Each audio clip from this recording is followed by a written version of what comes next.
This is the Troll Patrol, live with Justin FREAKIN. Don't watch tonight's stream. Don't. Just go ahead, turn it off. Thank you guys. Thank all of you for being here. RB, Warlord, love your faces. Don't watch tonight's stream. The right wing is still upset about the Dark Brandon speech from last week, and in trying to prove that, Brandon knew what he was talking about, I did a whole bunch of stories that are really going to bum you guys out because they bummed me out. Everything from Proud Boys winning seats on a school board in Florida, book bans, teacher firings, all that good shit. Fascism is here, ladies and gentlemen. Ladies and gentlemen, non-binary peoples. It has arrived. And it did indeed arrive holding a Bible and waving an American flag. Weed indeed. I need it. I am not high enough for this shit. I hope everybody's having a fantastic Labor Day weekend thus far. I thought about going ahead and putting up the, the worker graphics that I have for tomorrow. You guys know me. Boom. You know I'm ready to go for Labor Day tomorrow. But not. I decided against it. Dark Raving, good evening. But do turn in to tomorrow. I've got a very special show planned for Labor Day. I put up a poll on the Discord. I was going to do a poll here tonight, but I've decided to do labor news and a little bit of history. That's what we're going to do. The first option was to take the night off and honor labor that way. The second option was to play the 1925 communist silent film Strike. Nobody seemed interested in that. And the other option was to cover all the labor news that is going on here in the U.S., which I have a bunch of that I haven't been able to talk about over the last couple of weeks. So that's what we're going to do tomorrow. But I hope everyone is having a fantastic Labor Day weekend thus far. Remember, it was the union that brought you this 3-day weekend. And if you are talking to a so-called leftist and you mention unions to them and they laugh in your face, they are not a real leftist. Good evening, Ray. This has been my first encounter with the dumb left. The whole thing with Almanara last week. And this isn't a meme tonight. It's not a meme. Oh, it's I'm showing you the wrong screen. Tonight it's me showing you the wrong screen. That's what I was going to show you. If you want to join a party that won't judge you for holding a certain belief or attitude, as long as you are cool with others who might differ from you too, the Forward Party wants to talk to you. Andrew Yang tweeted out. And someone replied with a meme of George and Jerry, and George proposing to the NBC executive that it's a party about nothing. It'll blow you away. It's a show about nothing. Went to the dude's Twitter account and it literally is nothing but him retweeting Republicans. It's all Republicans. Oh, I'll take that. Republicans, Jackson Hinkle, and Jimmy Dore. So can we just go ahead and say that Jackson Hinkle and Jimmy Dore are on the right now? Can we admit that? As I said before, don't watch this stream. It sucks. Not that, no, you're going to be informed. We're going to do the news like always. It's gonna be the same product that you get. The stories just, they aren't fun tonight. By the end of if you watch this entire stream, By the end of it, you will be like, yes, fascism is here. I don't know if there's anything I can do about it. It might be hopeless. And I don't want to put people into nihilism. That's why I wanted to start tonight with the Chilean Constitution, but apparently it's not looking good there either.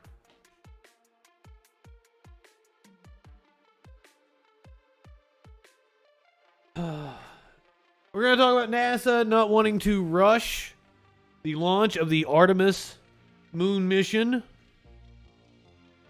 A journalist in Las Vegas for the Las Vegas Review Journal was stabbed. Apparently has died. A CFO, I said that really weird. A CFO of Bed Bath and Beyond apparently jumped to his death over the weekend. I got a Smokey in my lap. Reverse thread. Honestly, Door is on the right. And I'm so tired. And one of them, I was like, if you laugh at the idea of community organizing, you're not on the left. And some dude was like, do you think Republicans don't organize their communities? Like, my God, you're an idiot. You're not a serious person.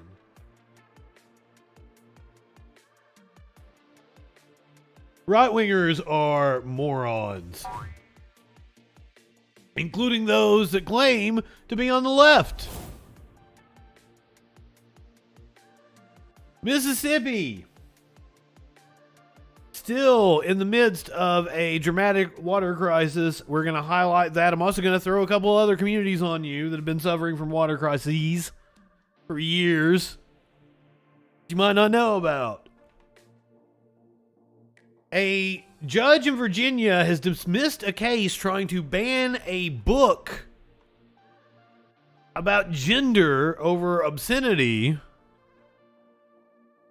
The free speech warriors over at Fox News decide to, instead of covering the story about, the judge dismissing the case and it being a win for free speech, Fox News decides to attack the author for Time Magazine using their pronouns. It's fucked up. These people are fucked.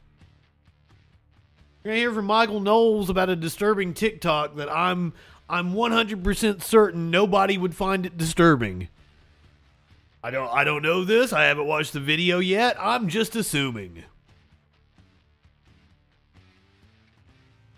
I'm going to show you how the courts side with different people, how the system protects different people, because we're going to get some court rulings, like the one in Indiana where a court sided with the Catholic diocese in their firing of a teacher. A nurse sued CVS for firing her for refusing to do her job. She wouldn't do her job and fill people's prescriptions for birth control. Smokey, please do not turn off the computer. He was reaching for the power button. Go ahead, buddy. Hop down. Thank you. My alma mater, East Tennessee State University, has removed references to LGBTQ community protections in their Title IX statement. Oh my God. A school board in Texas has declined to display "In God We Trust" in Arabic. Almost like there's a double standard. A teacher is being targeted by the state of Oklahoma. I think it's Oklahoma. I'm not sure. It doesn't say it on my notes. I'm sorry about this. I believe it's an Oklahoma teacher. The state Secretary of Education is attacking a teacher that they got fired. What did the teacher do? What was the teacher's offense? Told the students how to access books via the library. I'm not joking. A teacher told a student, or told the students that they had in their charge, how to access books via the public library.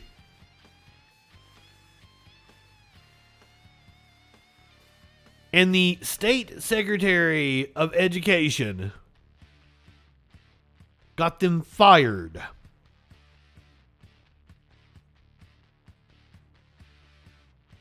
And now is not only reveling in getting them fired, is trying to get their teaching license revoked. Armed activists are wanting to ban books that aren't even in the library or the classroom. I'm not sure what the whole story is here. Proud Boys in Florida won seats on a local school board, and that's one of the reasons why you're seeing the kind of decisions that you're seeing. One of the reasons why I'm incredibly worried. One of the reasons why I told Almanara the other day to get involved locally. Fascists are winning seats in your local school boards, in your city councils, in your county government, and in your state government. Plus, we're going to talk about Kiwifarms. Kiwifarms, as of right now, is down. If you do not know what Kiwifarms is, we're going to get an education tonight, boy. All that and more here on the show. Plus, Trump held a rally over the weekend where his supporters chanted lock her up about Hillary Clinton in regards to the handling of classified information. You can't make this shit up. You can't make this shit up. Guy Cobbett, good evening. Ray, love your face. Professor Q, love your face too. You guys want to get to it? I'm not high enough yet. Let me take another rip or two and then we'll get to it. We're starting off tonight with the Chilean Constitution story, which I was hoping was going to be a win for a very progressive document. But Warlord, do you have an update for us? Warlord was saying it was looking like they are rejecting the Constitution.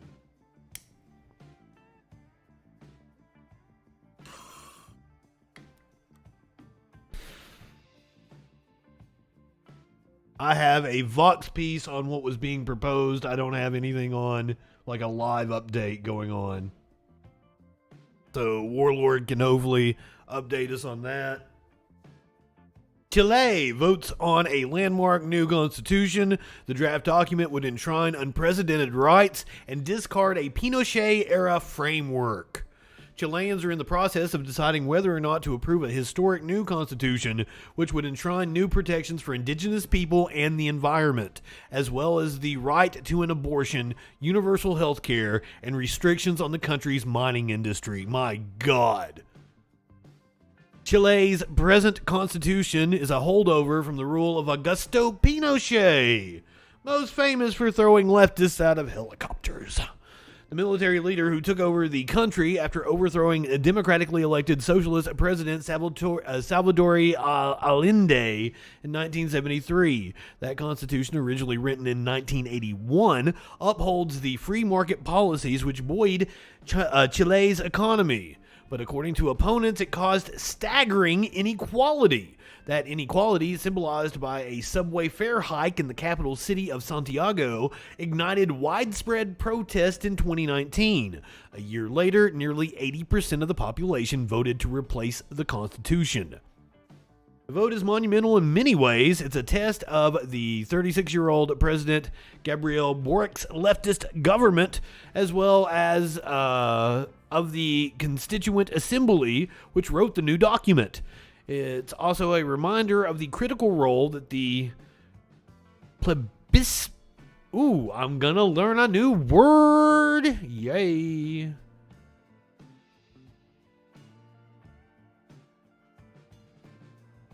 Why does the Google search look so weird? A vote by which people of an entire country or district express an opinion for or against a proposal, especially on a choice of government or ruler. Plebiscite. Plebiscite. Plebiscite. Plebiscite. a vote by which the people of an entire country or district express an opinion for or against a proposal, especially on a choice of government or ruler.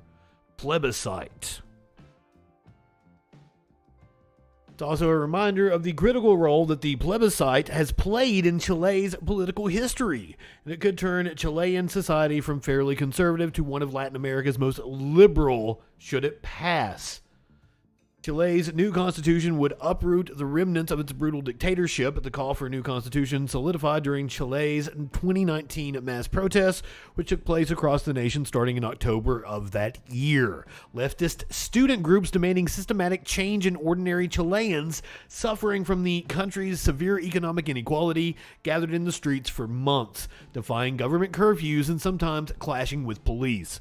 Although Chile has been fairly stable and economically prosperous in the latter part of the 20th century, that prosperity hasn't touched everyone equally. The country scores high on the Organization for Economic Cooperation and Development's Inequality Index, and its employment rate has been persistently lower than in most other developed countries, as has its public spending on primary and secondary education, according to the 2021 economic report from the OECD. The country's student movement has long been a powerful force in Chilean politics, starting under Pinochet and continuing under subsequent civilian presidencies to subvert government attempts to restrict their rights to protest, as well as the state's public-private education model, which former President Sebastián Piñera endorsed during his first term. Widespread protests in 2011 against this model, which students said reinforced inequality, were led mostly by university and graduate students, including now President Boric. So if you'd like to continue reading about what is going on in Chile, which it doesn't look like the Constitution is going to pass, according to Warlord, let me see if I can get an update here real fast.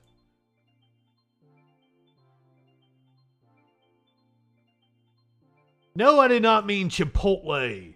Motherfucker. God damn. No, I meant Chile, not Chipotle.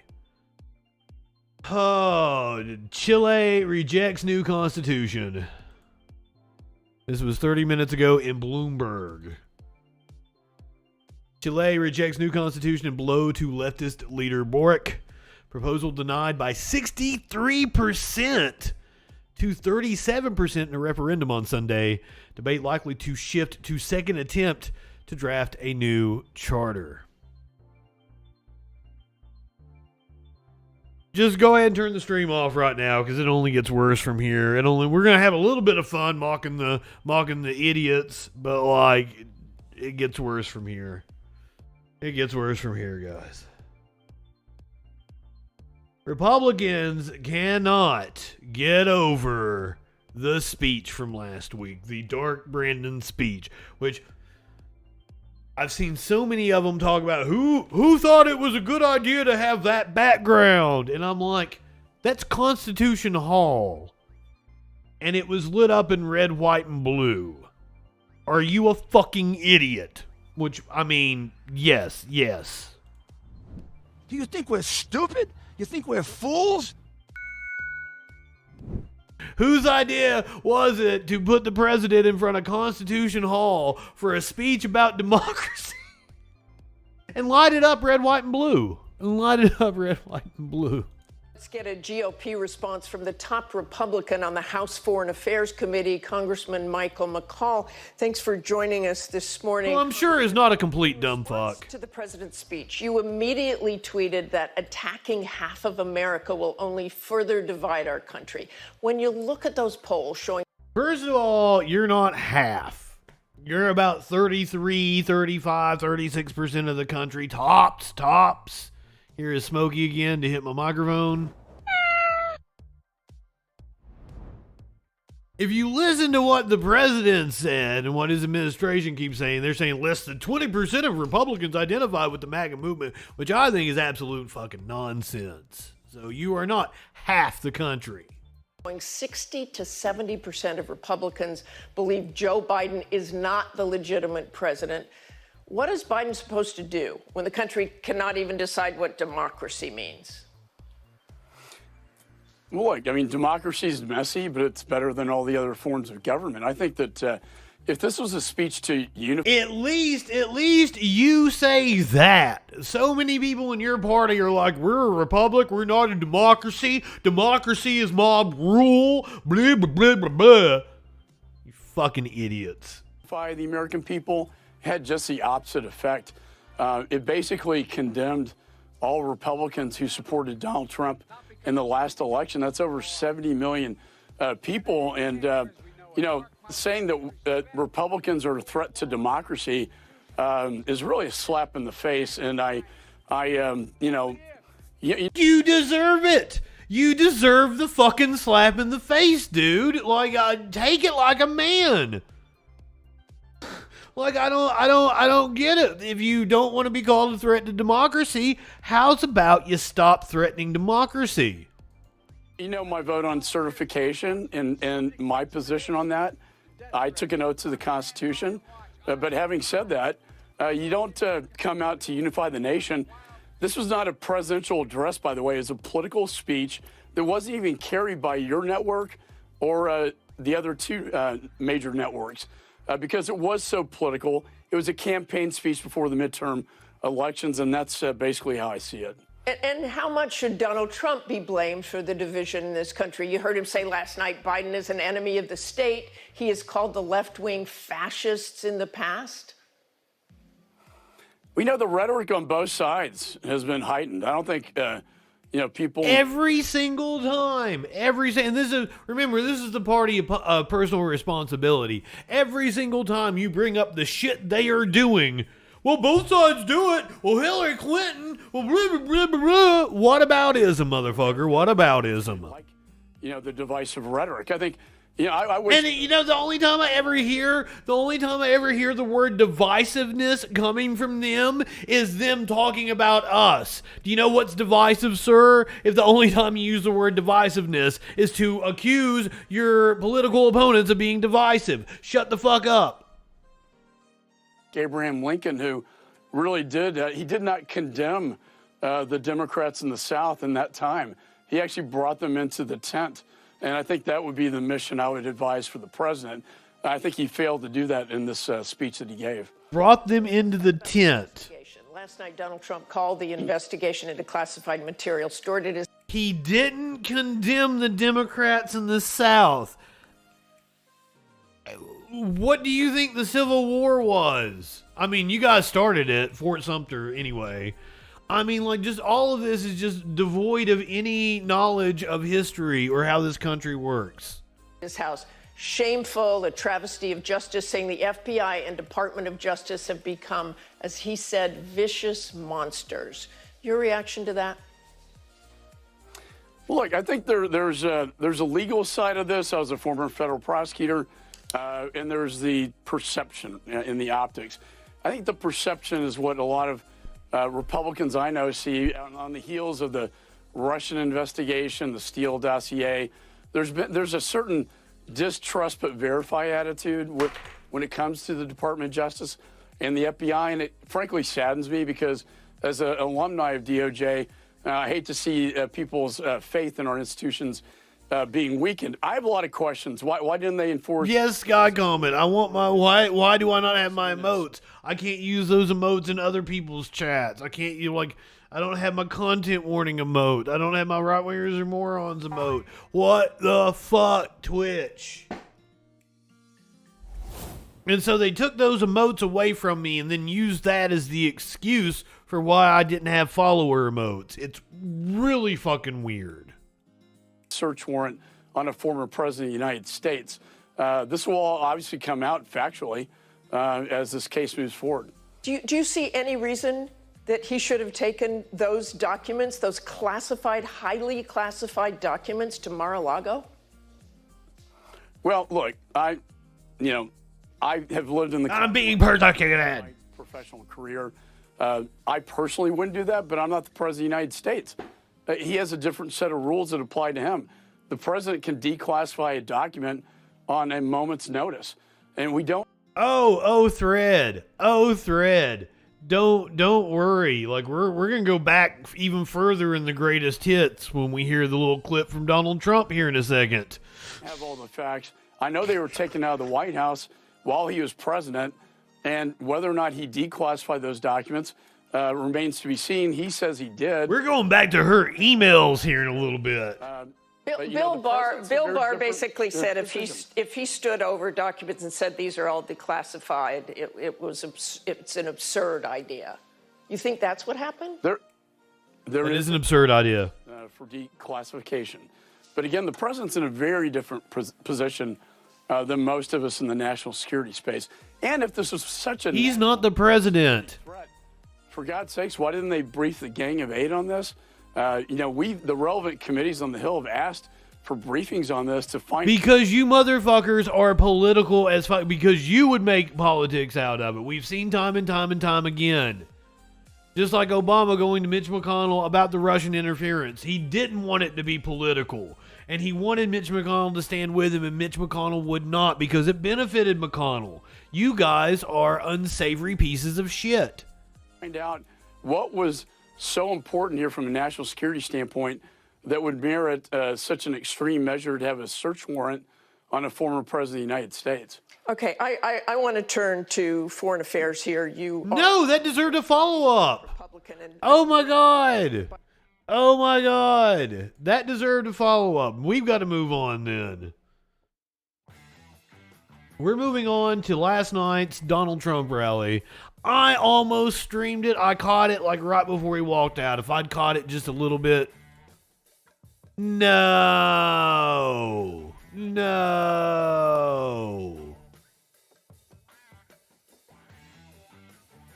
Is Twitter taking down Trump tweets, perhaps? Or Trump-related shit? Saskatchewan stabbings.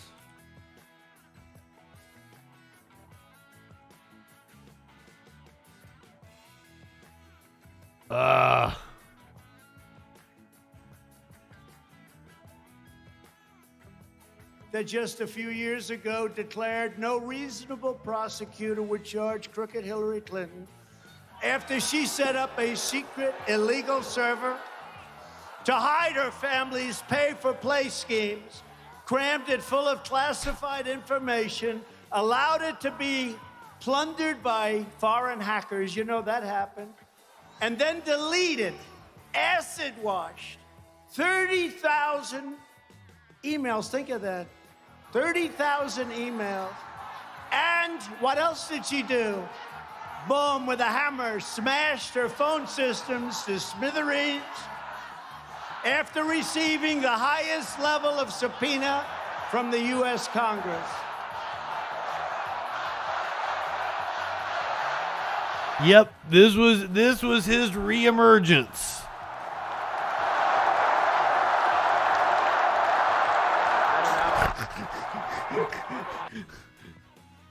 Even Newsmax is like, this is the first rally since the FBI raid.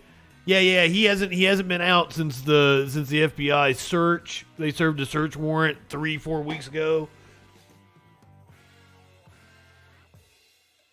And they chanted "lock her up" over classified documents to Trump. It's Brian Tyler Cohen. So that we're clear, they're chanting "lock her up" for mishandling classified documents at a Trump rally in front of Donald Trump.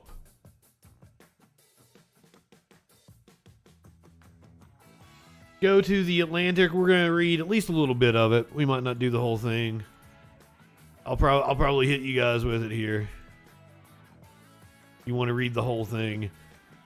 Trump returns to rally Team MAGA. At the former president's first rally since the FBI search at Mar-a-Lago, the mood among his supporters veered from desperation to defiance. Donald Trump's rally on Saturday night was his first major public appearance since the FBI searched his Florida home, and you could tell a kind of magic, vengeful energy circulated among the throngs of supporters in the blue stadium seats at the Mohegan Sun Arena. Fans wore t-shirts reading "You raided the wrong president" and "Threat to democracy." in a reference to President Joe Biden's speech last week in Philadelphia. The audience of thousands screamed in agreement when Representative Marjorie Taylor Greene, who's become a regular warm-up act at these rallies, declared that the FBI had violated our president's rights, and later on, the crowd exploded into one resounding ricocheting jeer when Trump finally took the stage and addressed the matter himself. There can be no more real example of the very clear threats to American freedom than just a few weeks ago. No, that's an example of the threat to your freedom because you're a criminal, and it's very possible you are getting locked up. I do not think that we would see the deluge of stories that we have seen from the media about possible charges coming after the election that we have seen if the DOJ wasn't leaking that themselves in an attempt to possibly prime everyone for what is coming. He is so annoying, Porg. Trump is back at the forefront of American politics just 2 months ahead of, and you know, he slowly snuck back in. After January 6th died down in 2021, the Troll Patrol moved on, and we started talking about labor and criminal justice, and we watched committee hearings and shit, and it was so refreshing. And every now and then, we'd get a little Trump story. Trump would do something stupid. He'd appear at CPAC. I'd play a little clip. We'd mock his dumb ass, and we'd move on. It'd just be a little blip. But man, since the FBI search raid, it was a search a few weeks ago. Like, it's been back to, like, Trump permeating everything, and I don't like it. A fascist old windbag. Trump is back at the forefront of American politics just 2 months ahead of the midterm elections, and this is a good thing for Democrats. The Democrats were already looking up going into the midterm, and the more Trump is visible, the better it is for Democrats. It really is. This time, the former president is in a strange new position. He's backed into a corner by legal trouble, and his ever-loyal fans have joined him in a defensive crouch. We came because of the Mar-a-Lago raid. Mike Rutherford, a truck driver from East... God, it has probably energized them. The few Trump rallies that we paid attention to a few months back, they were very low energy. He sat near the stage in a folding chair alongside his wife, Pat. We're here to support Emmett, Pat said, nodding, I can't believe how brave this man is. Pennsylvania found itself smack dab in the eye of the midterm hurricane this week. Trump's rally was intended to give a boost to the flagging campaigns of the gubernatorial candidate and state senator Doug Mastriano, who many of the GOP are endorsing his opponent because of pictures of him in Confederate garb. If you did not see us when we did the story last week, allow me to show you. That is Doug Mastriano wearing a Confederate uniform in Pennsylvania, by the way. This is some kind of military. He worked at a military school, academy, some shit. This is some affair they had, and some people are wearing other outfits and shit. But why would you pick a Confederate outfit? So many of the GOP are actually endorsing his opponent, Josh Shapiro. So it looks like Shapiro is going to ride Fetterman's coattails to a win in Pennsylvania, it's looking like. And Senate candidate Mahmoud Oz, both of whom have endorsed Trump's election lies and received his endorsement in exchange. Just 2 days ago, Biden smoked 100 miles to the south before an eerily lit Independence Hall and was more direct. And I've been calling it Constitution Hall, Independence Hall. I fucked up the name. And was more direct in his warnings that he's been in previous addresses. I'm talking like my Appalachian ancestry. Donald Trump and the MAGA, which is, there's nothing wrong with that. It's kind of fucked up. Like, making Appalachians change their vernacular in order to conform to some sort of societal standards to get jobs and shit is fucked up. And it's weird that I was trained being in media for so long to like drill it out of me that when I fuck up like that. I feel the need to correct myself. Ooh, that's cancelable. Cancel Justin. Oh. I guess I don't have a drop for that, do I? I just have an emote right now. Cancel Justin. But that is a topic for another time. Oh, shit. Just 2 days ago, Biden spoke 100 miles to the south before an eerily lit Independence Hall. It was more direct in his warnings than he's been in previous addresses. Donald Trump and the MAGA Republicans represent an extremism that threatens the very foundation of our republic. The Darth Vader optics of his speech may have interfered with its intended effect, but Trump and the candidates he's endorsed are a threat to democracy. They indeed are. And if you might have missed the speech and don't know what people are talking about, it's the red background. It was Independence Hall fucking lit in red, white, and blue. And apparently right-wingers have a problem with that. That American imagery is a problem for right-wingers.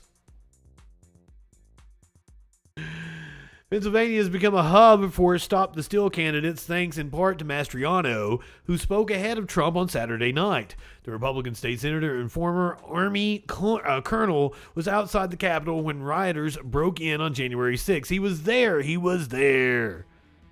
Fucking loved the optics. Come on, man. Brandon looked cool. Everybody loved the optics. I mean, Jamie Raskin says that Brandon was right, and, I happen to agree. Now, I didn't pay much attention to his speech. If you joined us for the speech, I was very slap happy and didn't really pay attention to anything he said. Congressman Jamie Raskin, a Democratic member of the January 6th Select Committee. Congressman, good to see you. Good morning. Thanks so much for having me, Major. So, former President Trump says that MAGA Republicans are trying to save democracy and they want to be taken seriously on this issue. So let's review what the former president said this week earlier. He said the 2020 election should be rerun or he should be reinstated in office. And that yes, he did. 2024, he would provide apologies. Some of you may have missed that because I just kind of, mentioned it in passing. Trump demanded to be reinstated last week. Trump on Truth Social said he should be reinstated or they should run the election again. Last week. And full pardons to those charged and or convicted. Oh, Porg, it doesn't work on the YouTube, but thank you. Well, first, if he's saying that the election should be rerun, which is something he's been asserting from the beginning, that's totally outside of the Constitution.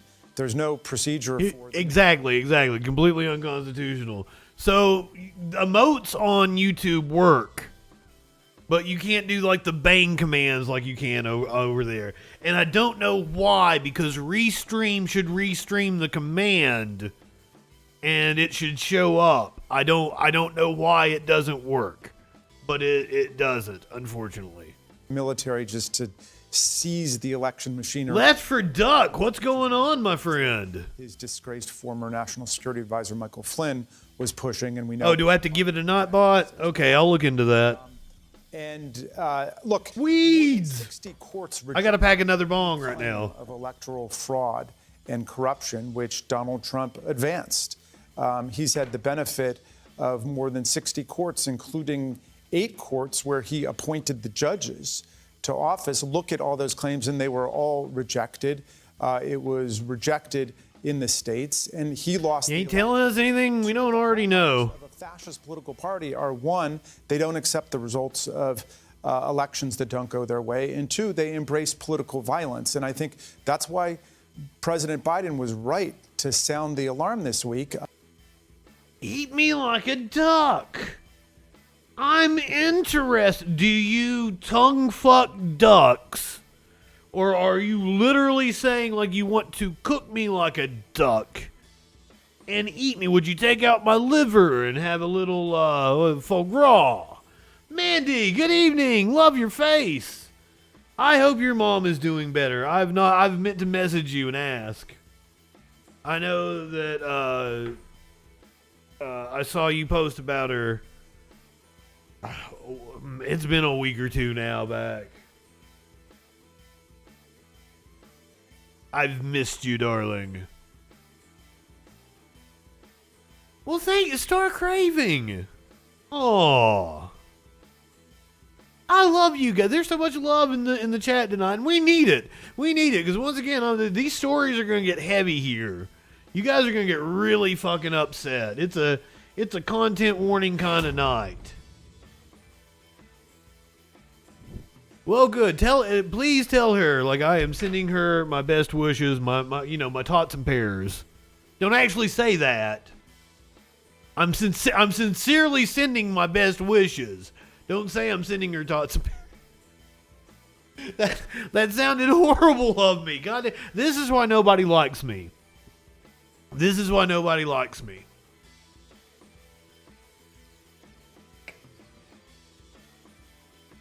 I'm trying to make a jokey joke.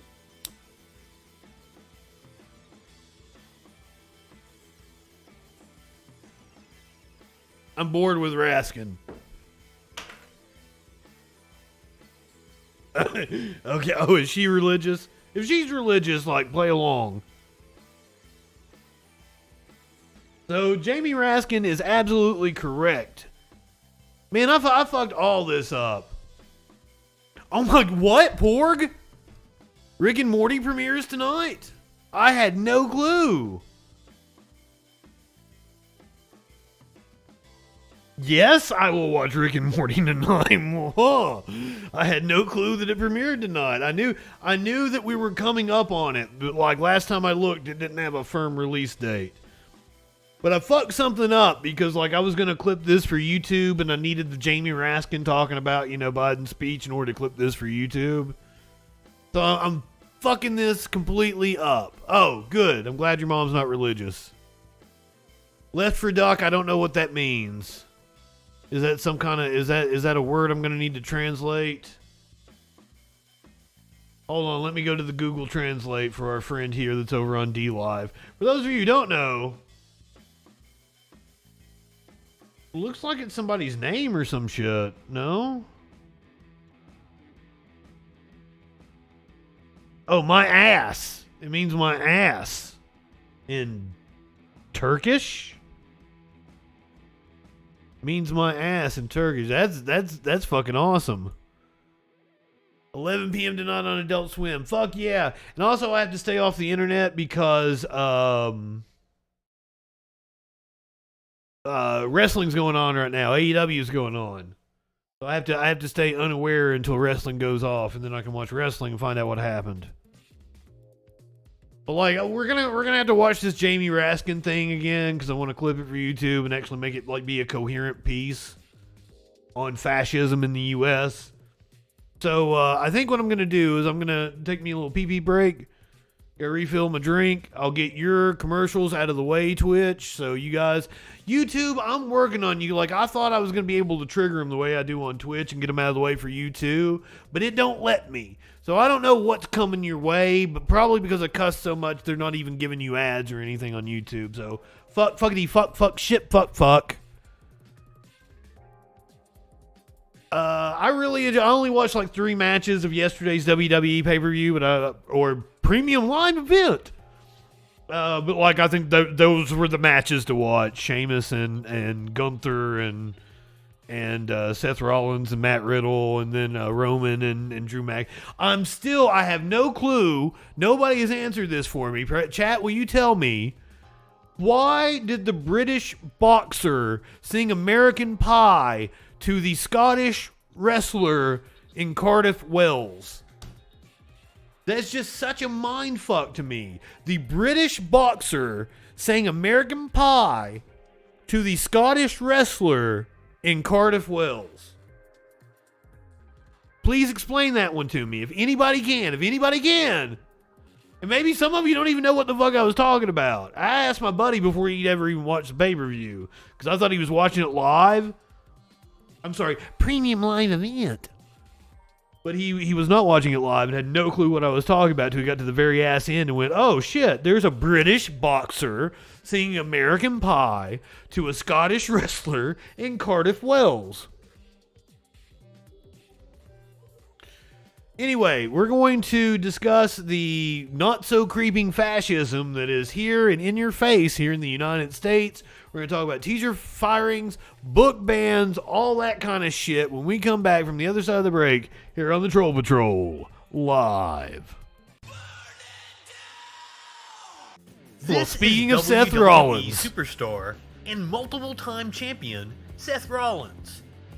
Seth is one of the top wrestlers in the industry, and never in a million years would I expect that Seth would be spying on me, or at least following me on social media.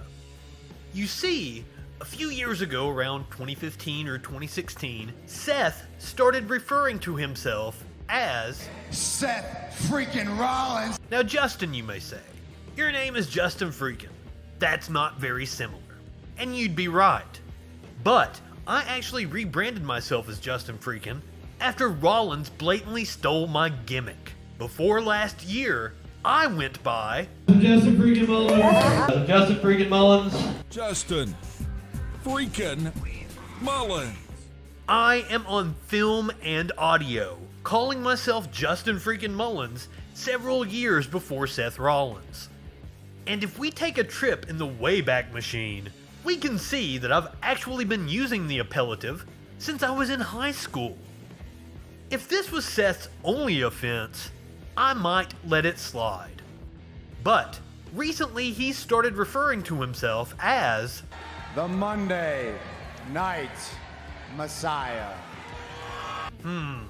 I wonder where I have heard something like that before. I am the new media messiah. I am the new media messiah. Self-proclaimed new media messiah. The new media messiah.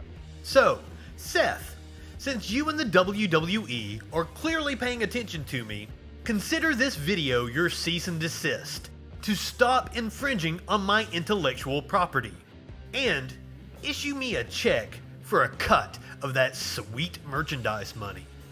Obviously, you and the WWE are big fans of my ideas, so maybe you should offer me a slot on the creative team. Anyone who has watched Raw in the past decade knows you could use the help. And if you're watching this video and you're not Seth Rollins, check out the links below to learn how you can contribute to my legal fund.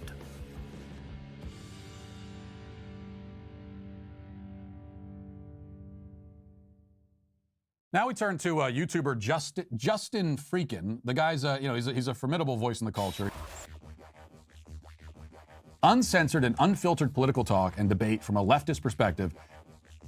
The day's top news stories and videos with astute social commentary. Not high enough for this shit. All we're establishing is this guy's wicked sick aesthetic. Right-wingers are morons. You brought back the wrong kind of fucking cake, you idiot. I guess I gotta thank Matt Walsh for introducing me to Justin Freakin. Yet you're like, we'll pray for somebody. You think you can telepathically communicate with a deity, and you have the audacity to say somebody else has a mental disorder. For the love of God.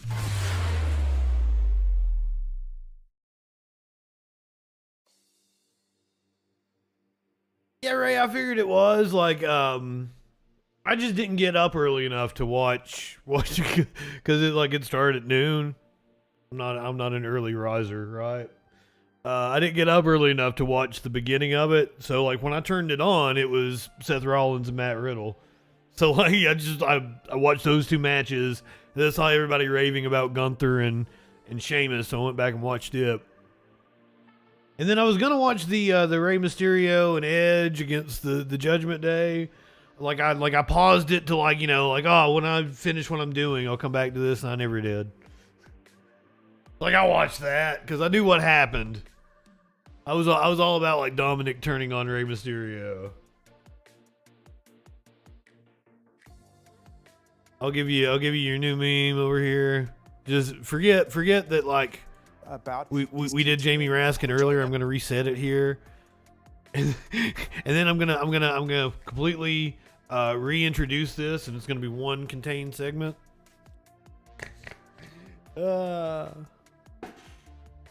We can yak for a little bit.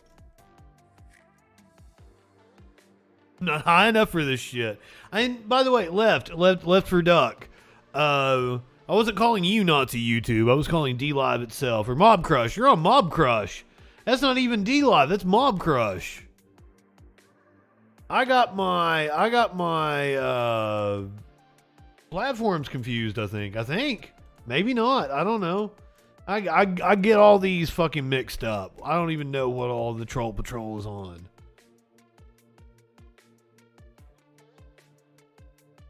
What is this?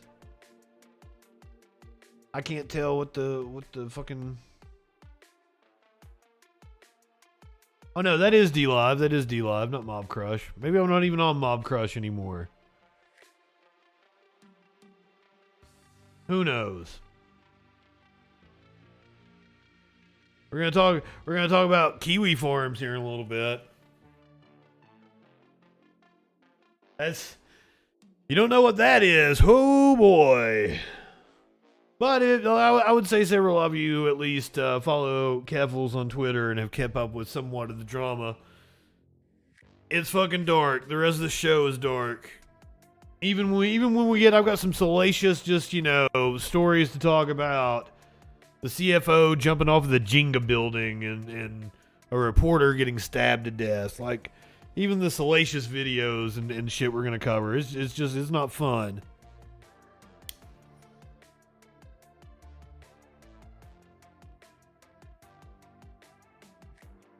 I highly recommend tomorrow's show, though. Tune in for tomorrow's show. We've already got shit planned. I've got planned some songs that I want to lay on you, and I want to tell you the history of the songs. I've got my worker graphics. I've got a special intro. We're going all out tomorrow for Labor Day. So do tune in tomorrow. Also, other programming note, this Friday, fucking thank you to Jay. This past Friday on the Friday Night Freak Show, fantastic host. Star Craving, you need to come on and co-host with me 1 week on the Friday Night Freak Show. Now that we're doing rotating guest hosts. This week's guest host, Reg's Voice. You know her as the intro for the Friday Night Freak Show. She does the voiceover for my intro, Reg's Voice. Also a streamer. She plays Final Fantasy and other JRPGs on Twitch. She will be special guest co-host. She loves fall and Halloween. And I have a slew of spooky stories. Get you in the fall spirit. We're going to do them with Reg's Voice this Friday on the Friday Night Freak Show. I sent my best friend my artwork that has my little anime picture on it, and he hated it. He hated it. But I try to copy the vibes of my co-hosts, right? I try to match their fucking artwork. I did a really good job on Producer Dave and I. Look at Producer Dave and I. I went to a lot of work to Photoshop myself into the picture of him flying in a paper airplane. And I'm kicking myself. I should have stroked my head so it matched his artwork a little better. Maybe I should have stole eyes from his head to make, just to match things up better. Because like my head's a different style of animation, but I thought it looked good. Then again, like the fucking the anime artwork also, like, that doesn't match. It doesn't match at all. But it was the best I could do with what I had to work with. Also, I wish my hair was that fucking thick. Oh shit.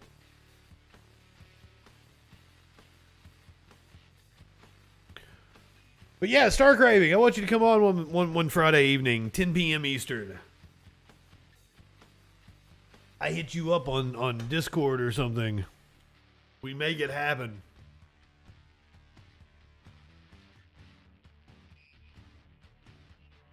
I'm really, that's what I was trying to think. Like, have I even seen Star Craving on Discord? You gotta message me on something. Like, I never check, I never check fucking Twitch messages and shit. Want to tell you, how am I going to tell you? Are you on the Twitter? Do we follow each other on Twitter? If we don't, we should. If you're on there.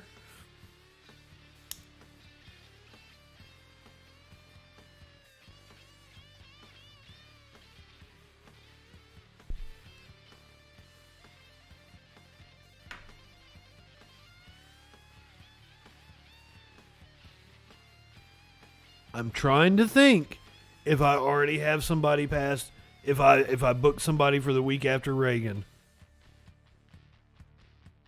I don't think I did. If you want to come on the 16th, September 16th.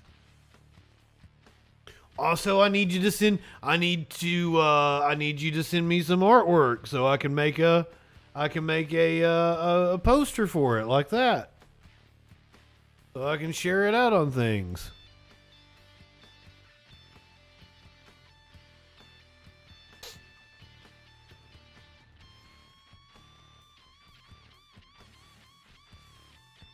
Watch me have already asked somebody to come on that date. 10 p.m. Eastern, yes. I don't think I did.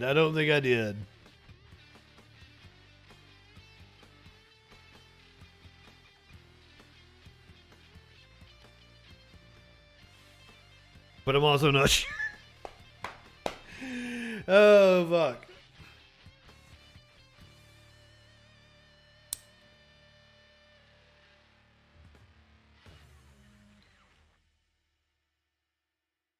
Because I asked my friend who does the freaking news commercial if he wanted to come on, and he's got the COVID. So he's going to let me know when he very much wants to come on, but has the COVID, and will let me know. I've reached out to Polly just like the other day, but I think she was on stream when I messaged her, so she's probably seen it and then forgotten about it. So she'll get back to me like whenever. And I don't think anybody, like, I reached out to one of my musician buddies that's going pretty hype on TikTok, and I was like, hey dude, if you want to come on and co-host sometime, let me know. But he's a musician, so Friday nights are usually nights he would be performing, so I'm pretty sure it's gonna be hard getting him on, but hopefully he'll have a Friday off at some point in time and we'll be able to co-host. Yes, I've got some musician friends I would love to have as co-hosts, but it's just, I know Friday nights will be out of the question. Hot D time, Warlord says. You haven't even been here. Just go get your hot D. By the way, I felt really stupid when I realized that means House of the Dragon is just an acronym. Because you say hot D to me, and I think something completely different. You live in sexual anarchy? Dark Raving, it's there. We're doing it the 16th or whatever that Friday is. A week from this Friday. We're doing it. Use the guest host.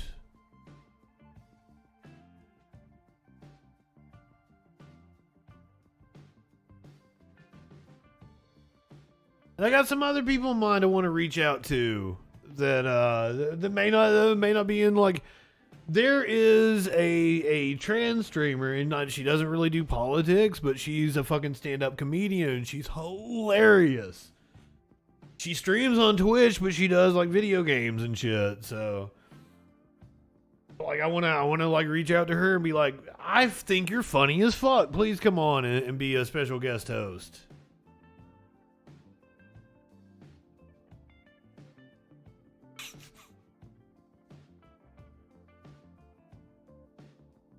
We'll see what I can come up with here, Star Craving. Alright, it's I'm gonna try to compete with Hot D here, apparently. I gotta compete with House of the Dragon, and so I gotta do a good news program in order to make sure that people don't watch House of the Dragon instead of me.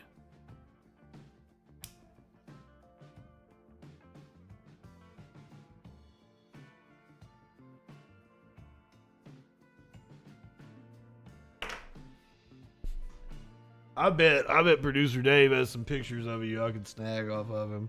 I could use for something. Because I've seen you in the humidor. Cicero, welcome. You came here just for the second leg of the news. I don't even think we really covered. The Chilean Constitution's what we covered in the first half. That was a bummer that they lost on that one. But back to the drawing board. Apparently they're going to do a second one. Then we heard some Republicans whine about the Dark Brandon speech in front of Independence Hall from last week that I'd been calling Constitution Hall wrongly for 3 or 4 days now. Some things eat me up. I used the word largesse the other day, and I used it incorrectly. The way I used it was right, except for Mendelasser 1. Welcome, thank you for being a freaking follower. But it's predominantly used in the context of charitable giving, and that wasn't what I was talking about. I wasn't talking about a charitable giving, and it has bugged me that probably a week that I used the word wrong. Because sometimes I'll do that. I'll use a word on the show, and I'll be like, did that make sense? And I'll go look up the actual usage of the word, and then I feel like a complete fucking idiot. Because that shit exists on video out there. And there's things like I had a rant about abortion, and I get the prefix of the word wrong on something, and it drives me nuts that I did that. And even it is such a good clip, I still clipped it and shared it out on social media. But one little mistake, do you guys know about Kevin Nash going to WCW in 1996? When he shows up, he takes the microphone from Eric Bischoff at the commentary booth. And the slogan for WCW at the time was "Where the big boys play." And Nash takes the microphone and says, "Play." Look at the adjective. We're not here to play. But play's a verb. And that is one of the is one of the most monumental moments in the history of wrestling, and they have played that clip over and over and over again for 1996. That's 26 years now. My math is fucking horrible. 26 years now. They have played that so many times on every fucking documentary for 26 years. And that motherfucker. And, that would drive me. I might not even show my face on television again if I did that.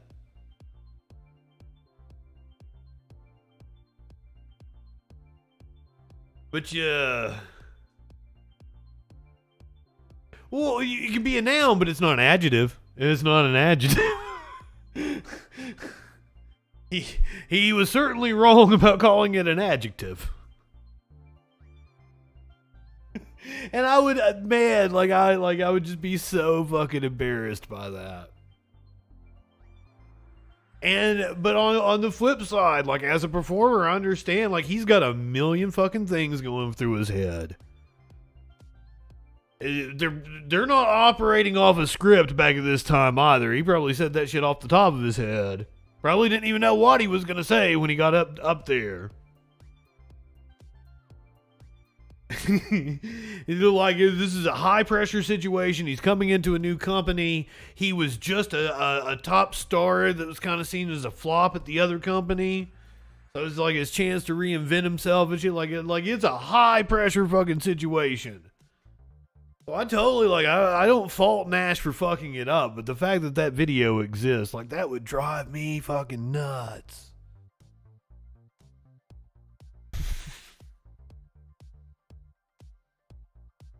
all the best were, if you get so many of them wrong, nobody's ever going to pay attention to the fact that you get them wrong. Right? Like, you just fucking overwhelmed. Like, if you lie all the time, nobody can call you on, like, the one single lie. It's the shotgun fallacy. It's the Gish Gallop. All right. Right-wingers have been up in arms about the Dark Brandon speech in front of Independence Hall last week. If you guys didn't see the picture, it has permeated the internet. If you see it from a right-wing source, it's cropped like this so that you only see the red behind him. And others have shown a different part of the speech where he's got like his fist raised in the air or something. And they're doing it to make him look totalitarian and shit. Now, if you go to the New York Times or something, it's a further out shot, and you can see that it's draped in red, white, and blue, or not draped, caressed in red, white, and blue light. Independence Hall is. And it's got the blue and the red behind Biden. Come on, man. But right-wingers have went nuts over this speech. They've tried to make him out to be a totalitarian, but Jamie Raskin went on at Face the Nation this morning on CBS to say that Biden was correct in calling out the extremists. Jamie Raskin, a Democratic member of the January 6th Select Committee. Congressman, good to see you. Good morning. Thanks so much for having me, Major. So, former President Trump says that MAGA Republicans are trying to save democracy and they want to be taken seriously on this issue. So let's review. They should not be taken seriously. He said the 2020 election should be rerun or he should be reinstated in office, and that if reelected in 2024, he would provide apologies and full pardons to those charged and or convicted for storming the Capitol on January 6th. Evaluate that. Well, first, if he's saying it's nuts, it should be rerun, which is something he's been asserting from the beginning, that's totally outside of the Constitution. There's no procedure for the military just to seize the batshit crazy and run a new election, which is one of the things that his disgraced former National Security Advisor Michael Flynn was pushing, and we know was part of the January 6th plot. Look, more than 60 courts rejected every claim of electoral fraud and corruption which Donald Trump advanced. He's had the benefit of more than 60 courts, including 8 courts where he appointed the judges to office, look at all those claims, and they were all rejected. It was rejected in the states. Yeah, that's just those election claims. He has had so many chances in court throughout the FBI shit, the release of his tax records. He is constantly challenging stuff in court and is constantly losing. Are one, they don't accept the results of elections that don't go their way, and 2, they embrace political violence. And I think that's why President Biden was right to sound the alarm this week about these continuing attacks on our constitutional order from the outside by Donald Trump and his movement. Let's talk about the... And it's not just about Donald Trump. It's not just about January 6th. There is terrorism every fucking where. And Kiwifarms is at the front of that. I'm going to take you to a Twitter thread by a journalist for NBC News, I think, Ben Collins. I've been covering the bad parts of the internet for a long time now. For years, there was one site extremist researchers warned me not to cover because publicizing it would be dangerous. But it's time people know Kiwifarms and how they're chasing political enemies around the world. Kiwifarms was created by former 8chan administrator Josh Moon. 8chan founder Fred Brennan spent the last few years trying to get 8chan removed from the internet for the harm it causes. What Moon is doing is worse, Brennan told me. He's actually targeting specific people. How is Kiwifarms worse than 4chan and 8chan? The 3 people the site have targeted later died by suicide. Some are harassed even after their death by the site's organized mob, who brigade social media pages of their loved ones. And yes, it is trans people, LGBTQ community that they are attacking. Why is Kiwifarms more dangerous than any other site? It's Far-right user base abuses all of the private data companies have accrued over the last decade, then weaponizes it against perceived enemies. Their latest target, Clara Sorrenti, known as Kevels, who had to flee the country last week.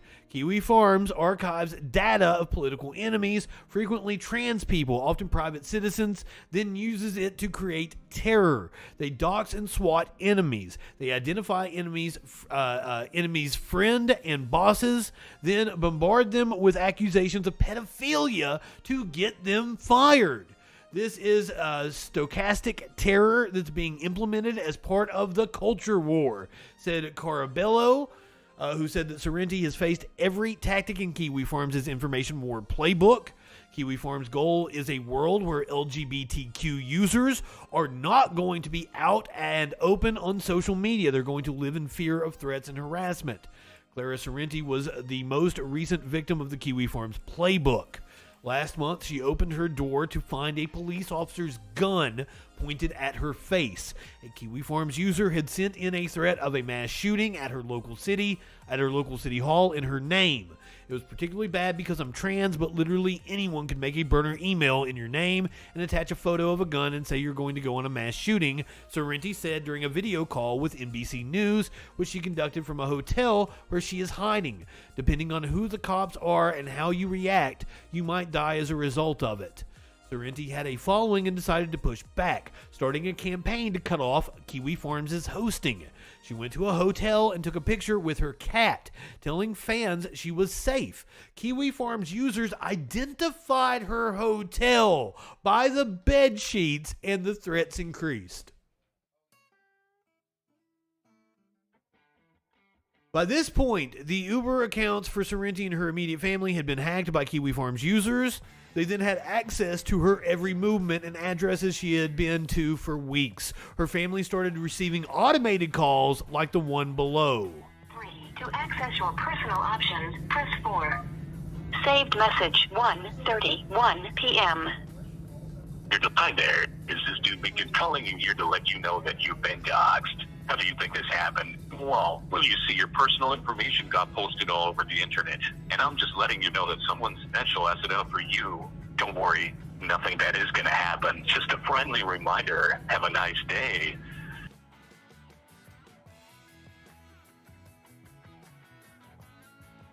Realizing she needed to flee the country, Sorrenti flew to Northern Ireland to evade the swatting and stalking. Within days, Kiwifarms and 4chan users found out where she was staying. One took a picture outside of the home.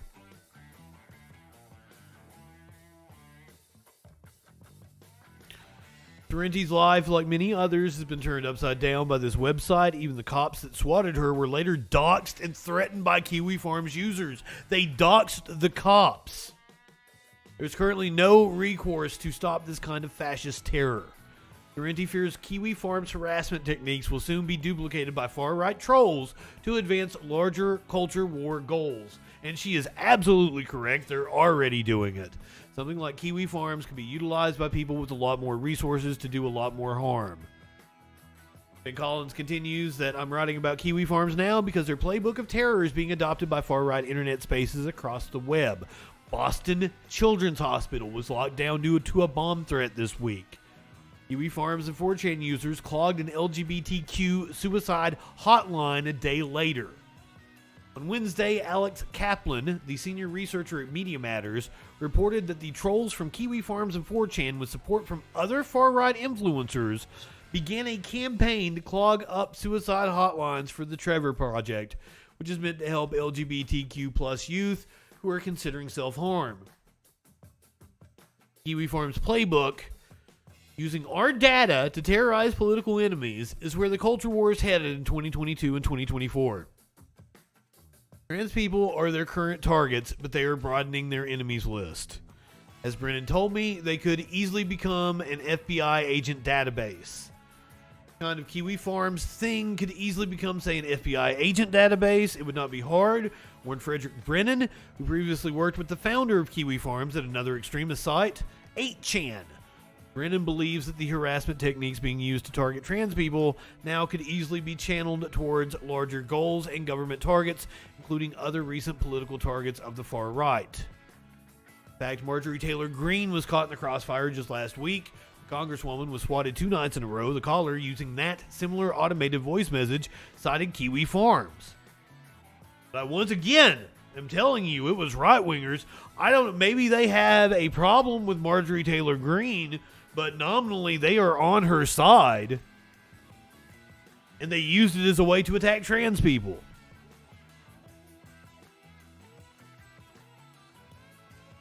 We're going to read Ben Collins' story from NBC News. Anti-trans stalkers at Kiwifarms are chasing one victim around the world.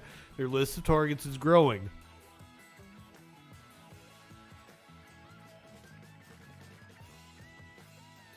Clara Sorrenti and those supporting her are hoping to open up Kiwifarms to debilitating virtual attacks by demanding Cloudflare, one of its internet security service vendors, drop the site, citing an imminent and emergency threat to human life. Cloudflare said on Saturday that it would block Kiwifarms, putting the future of the forum in doubt. In a public statement posted Wednesday under Cloudflare CEO Matthew Prince's byline, the company said it will not drop the security services for any of its customers. That statement did not mention Kiwifarms by name. Once again, they did indeed drop them on Saturday. This is a story written before that, but I actually have the statement from Cloudflare. We have blocked Kiwifarms. Visitors to any of the Kiwifarms sites that use any of Cloudflare's services will see a Cloudflare block page and a link to this post. Kiwifarms may move their sites to other providers and in doing so come back online, but we have taken steps to block their content from being accessed through our infrastructure. This is an extraordinary decision for us to make, and given Cloudflare's role as an internet infrastructure provider, a dangerous one that we're not comfortable with. However, the rhetoric on the Kiwifarms site and specific targeted threats have escalated over the past 48 hours to the point that we believe there is an unprecedented emergency and immediate threat to human life unlike we have previously seen from Kiwifarms or any other customer before.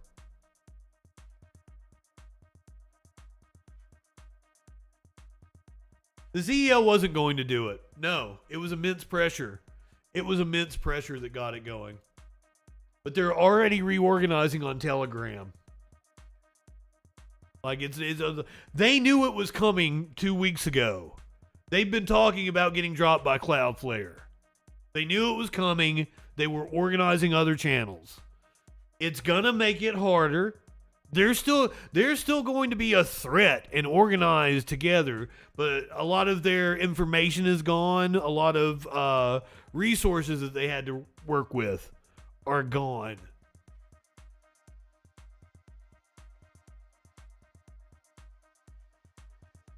But there's still a network. It's still out there. And it's just been driven deeper underground, unfortunately. If the ongoing efforts to close the forum fail, experts warn Kiwifarms' target list and techniques could expand as culture war issues gain more attention ahead of the 2024 election, potentially affecting more LGBTQ private citizens or creating a national security threat with the expansion of Kiwifarms' harassment tactics to new targets.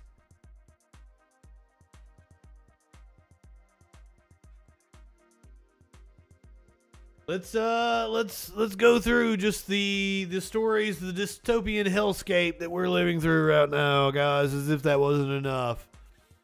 A former member of the JFK QAnon cult tried to kidnap her own children.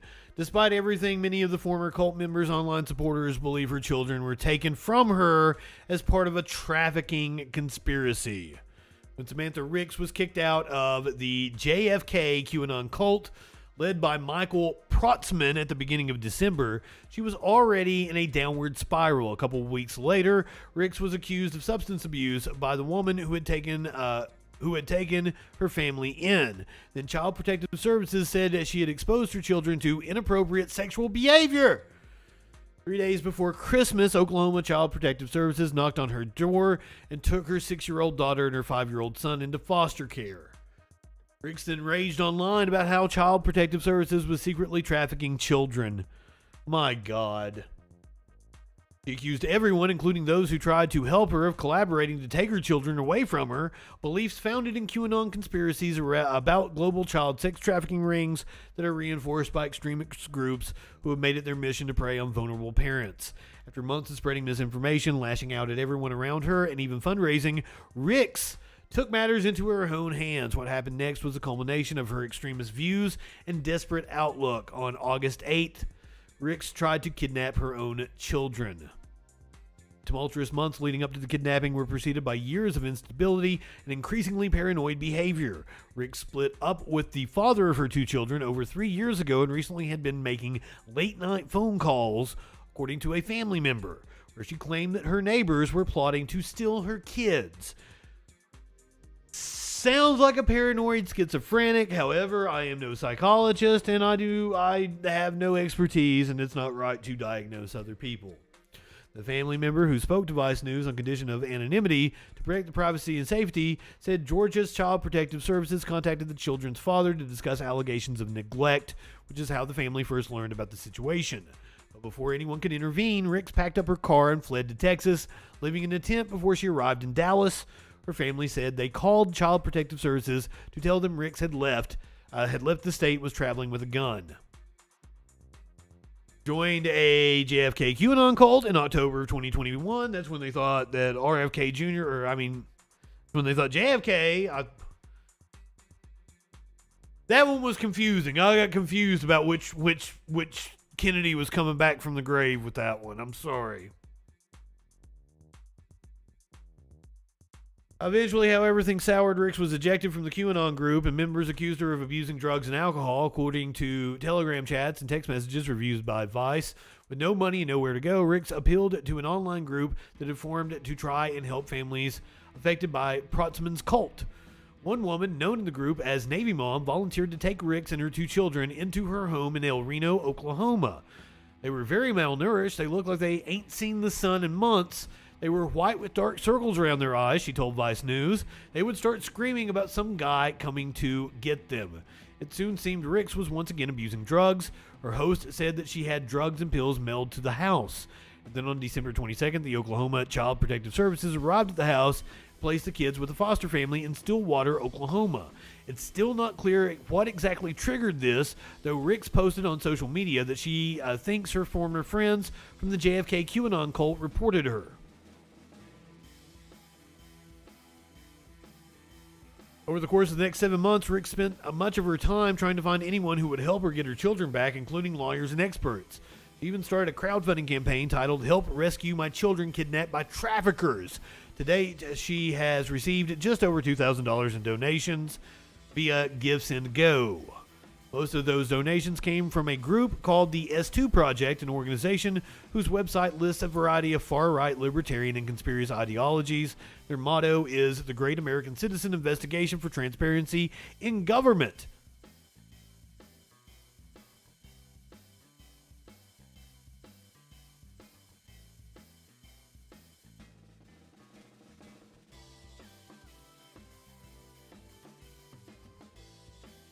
So, another person Rick sought out for help was Michael Lewis Arthur Meyer, an extremist who founded the Veterans on Patrol in Arizona, a group the Southern Poverty Law Center calls an anti-government militia.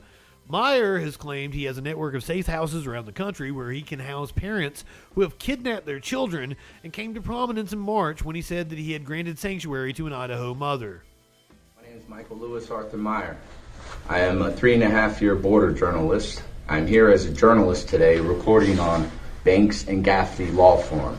Laura Gaffney is a self-professed democratic socialist that committed perjury before Idaho family courts in Teton County, and she's directly responsible for attempting to abduct 3-year-old River Stanley from his loving mother, Sarah Stanley.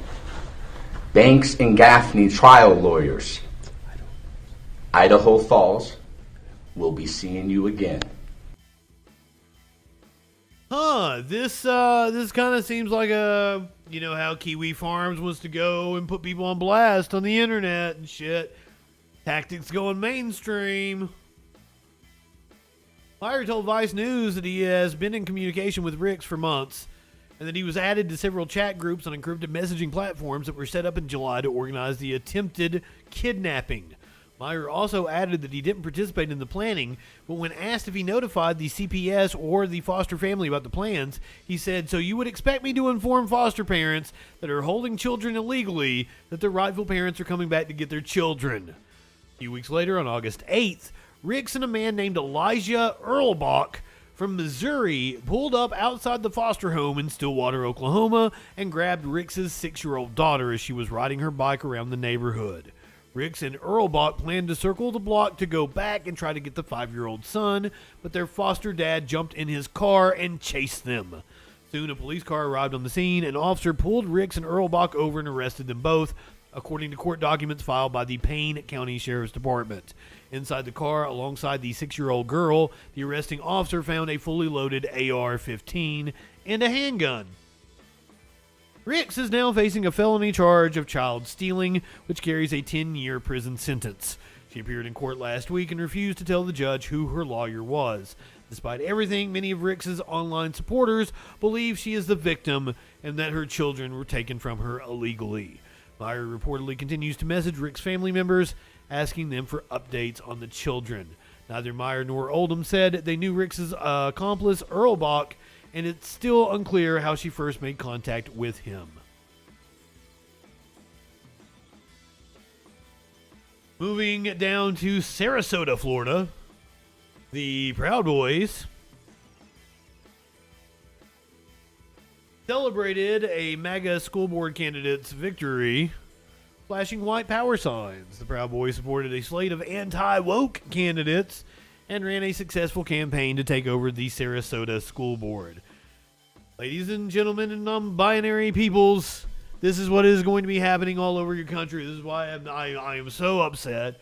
People like Almanara come in here talking to me about presidential races when fucking fascists are taking over your school boards, your city councils, your county governments, your state houses.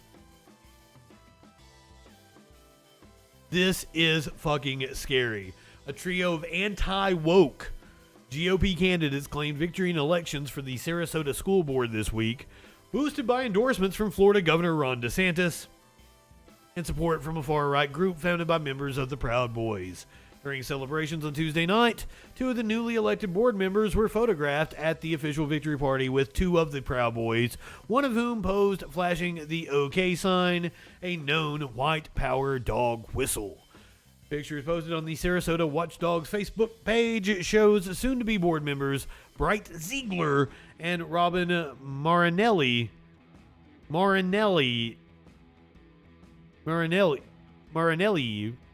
I'm close enough, celebrating with supporters.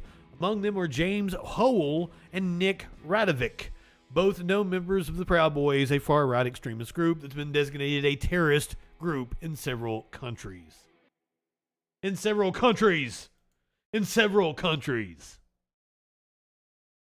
Meanwhile, these group of Rhodes Scholars decided they were going to go armed and protest books that apparently weren't in the venue that they thought they were. 5 years ago, this was anointed the best small library in America. Today, the trustees are facing a recall. What I hate to see is my community torn apart like this. The director just resigned. Do you feel that you've given in? That you've been defeated here? Ray, I think they're more important. And your power. If you are interested in politics and you want to exercise power, you're just one of millions of people in a coalition on a presidential election. You have an insane amount of power if you get involved locally. You are one of just a few dozen probably that are making the decisions locally if you get involved. Idaho locals push library to ban books that it doesn't have. And that's why we need people that are informed running for office locally. Part of me does, yes. But they start showing up at your house, guns on their hips and Bible tracts in their hands. Activists demanding that the library ban more than 400 books, like genderqueer. Even if we do nothing to you, eventually, if you don't repent of wanting to harm our children with pornography, that's up to God. Things need to change. Otherwise. By the way, I called out a far-right page on Facebook today for their bullshit and said all they were doing was accusing anybody in the LGBTQ community of being a pedophile. What did they do? And like showed where multiple Republicans are indeed pedophiles. Show that the church is full of pedophiles. They erased all my comments and called me a pedophile after they blocked me. That's the people that we're dealing with here. You bring curses upon yourselves, period. From the Most High. Are any of those books in the library? Not a single one. Still, this little library might not survive. Our insurer has decided to non-renew for what they're saying is increased risk exposures. We can't operate without insurance. We bumped into one of the people pushing the recall, taking out books to see if they should also be banned. If I take someone else's word, that's not good, right? There you go. Exactly. She refused to talk to us. In fact, everyone on that side of the argument we reached out to refused to talk to us. But one of them exactly motivation at a library board meeting. They are now held here because so many people were showing up to the meetings, so many of them were armed, that they moved the library board meetings to a bigger building that is also right next to the sheriff's department. Here is that one woman's motivation. My job is to protect our kids from sexual deviants who will be drawn to our library if inappropriate sexual material is on our library shelves and using our kids as prey. This week, we showed up with our cameras to a board meeting. It was wonderful to not be, like, attacked. And the would-be book banners did not. There's the boring meetings. Wow. Wow. Well, CNN, please continue to put your cameras in those fucking meetings and keep those fucks away. My God. And that tells you everything you need to know. Going on, Nick, is there is a group of individuals that are moving into the area who they have the intent of turning this into what they call the American Redoubt. Coined back in 2011 by a Christian survivalist, the American Redoubt, a refuge for self-described, God-fearing, liberty-loving patriots. This store opened recently, owned by a pastor who moved up from California. Here's how he described it back in 2015. If we will put him first, blessed will be the redoubt. By God's grace, we trust that the redoubt, we won't see the homosexuality and rampant lesbianism that we see in California. There are now so many wannabe redoubters, some realtors cater to them. One has this ad on its website. In the days of old, the men would lead, women would nurture. The Aryan nations, for a long time they were headquartered in this part of Idaho, they had a similar plan, but for a whites-only homeland up here. Many locals fought against that. Today, many locals are fighting against the redoubters and the book banners. They've been going to library board meetings and yelling and screaming at people. And we're here being very quiet and very polite. We're having a read-in in support of the library. The resistance here in Bonners Ferry is a coalition of liberals and conservatives. This is a pretty conservative, very conservative Christian community. Very so. And a lot of people here voted for President Trump. Very much so. Most folks around here voted for Trump in 2016, even more voted for him in 2020. But this goes beyond any conservatism and into almost Nazism, where they're trying to force concepts on everybody else. That's not America. We spoke to the former mayor, who voted for Trump, and he's on the same side as liberal people here. Well, of course. Yeah, we're neighbors. City Councilwoman Val Thompson's family has been here 5 generations. One of my friends had somebody tell him the other day that the American Redoubt is here and it might be time for you to exit. There are politicians like this running and winning. I'm talking about really raunchy stuff in these kids' books for 7-year-olds. Hopefully you have secured your local elections. You need a good sheriff and you need 3 county commissioners. There are claims that critical race theory is being taught in schools, and we had one mom come in and say, this has Black Lives Matter themes. Did it? Well, it's a fairy tale by Chris Colfer, so it probably has, people of color in the book. On that list. Yeah. Given to library, I saw who was Frederick Douglass. It had black lives being considered to matter in the book, and that upset her. Like, the characters weren't treated as if they were property or something to be discouraged or frowned upon. They were just treated as normal human beings. And that was a problem for this woman. Right. Why is that an issue? Well, I haven't read who was Frederick Douglass, but I'm assuming that there was something in it that was offensive or made somebody feel guilty for being white. I have no idea. As I've said, it's not in the library. Neither is genderqueer, but... The conflict is that I cannot say we will not get them, because if we're a library, if the public comes and requests those books, we will get those books. That's what we do. They say they are not censors, that this library must serve everyone. And Nick joins us from that library. It's just the concept of a public library where everybody can go and get books. Just absurd, right? Just absurd. Just like this teacher in Oklahoma being targeted for doing nothing more than showing children how to get books from the library. Former Norman High teacher receives hundreds of vulgar messages and death threats after the Secretary of Education tweeted about them. So let's hear the story here. But they were. I hope they go into the reason why they were let go, or fired or whatever, forced to step down, was because they showed children how to access books at the local library. That's their crime. Education is taking a very serious turn. She's now being threatened to the point where police had to be involved. News 4's Natalie Clydesdale with details. Well, Boismier says she's now receiving vulgar messages and even death threats. One shook her up so much, she decided to get police involved. These teachers need to be taken out and shot. Should not only be fired, but also swinging from a tree. If Summer tried this in Afghanistan, they'd cut out her tongue for starters.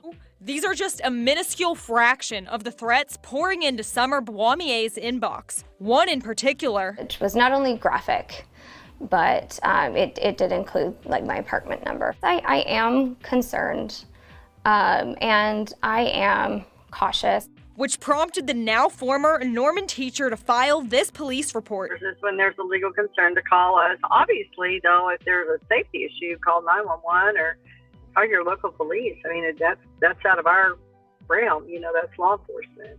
The controversy surrounding Boismier started after a parent complained she violated the state's critical race theory law after giving out a QR code that gives students access to the Brooklyn Public Library, giving them the ability to rent books not allowed in the district. I am advocating as a classroom teacher, with my students in that classroom. I am advocating for a politics of inclusion because I need. Just want to repeat that again. This woman is receiving violent death threats for telling her students how to access the book depository at the public library. In the United States in 2022, and the people doing it think they are patriotic, that they are the true owners of this country. I need people to understand this is not a zero-sum game. Secretary of Education Ryan Walters is demanding Boismier be stripped of her teaching certificate. In a letter posted on Twitter Wednesday, he wrote that by providing pornographic material to students, she caused such harm and shame for the entire profession. Boismier. That is slanderous. That is slanderous. Telling students how to access the public fucking library is not giving them pornographic material. These people are fucking fascists. They're disgusting.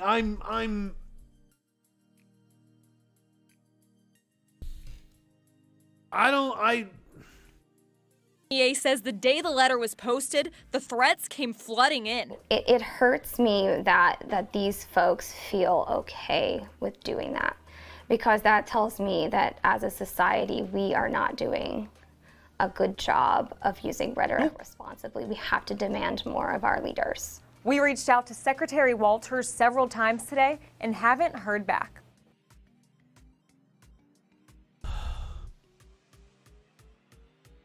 The Sky comment, I don't know. I don't know.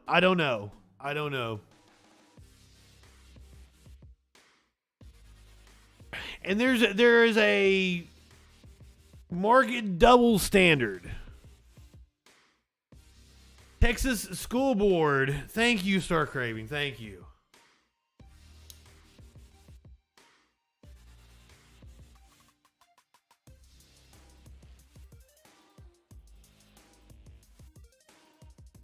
Texas School Board declines "In God We Trust" signs written in Arabic or with rainbow colors. Remember, they passed a law saying you had to display any sign that said "In God" or "We Trust" or "In God." Was it just the logo or any kind of God shit, or the slogan "In God We Trust"?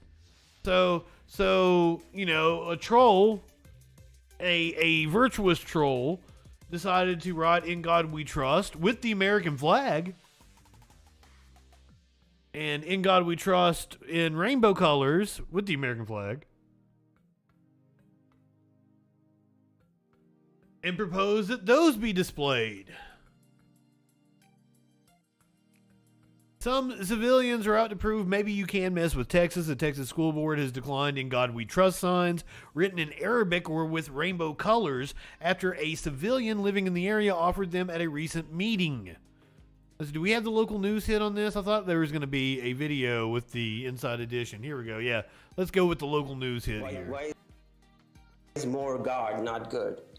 And are you saying you don't have like 1 square feet of space in our buildings? Shravan Krishna tried to donate "In God We Trust" signs created by current and former students to the school board that were in the colors of the LGBT and transgender flags, as well as one in Arabic. 2 weeks ago, the district accepted "In God We Trust" signs from a self-proclaimed Christian conservative cell phone provider that donated $500,000 to influence school board elections in the county. The district is required to accept them under a new state law, but they declined this donation, saying they don't have to accept more than 1 copy. That isn't in the state law, but the board president said it's their reading of it. And all of us in this community. Oh, wow. That's your reasoning.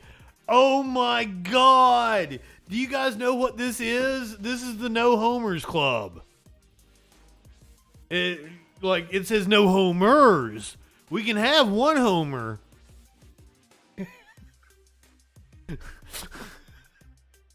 Oh shit, they pulled the No Homers Club. Excluded intentionally by our schools, and that's why it's very frustrating for us. Another focus tonight was books. Last week, Carroll ISD was reviewing whether a book written by George Dawson, the grandson of a former slave, could be taught in the district.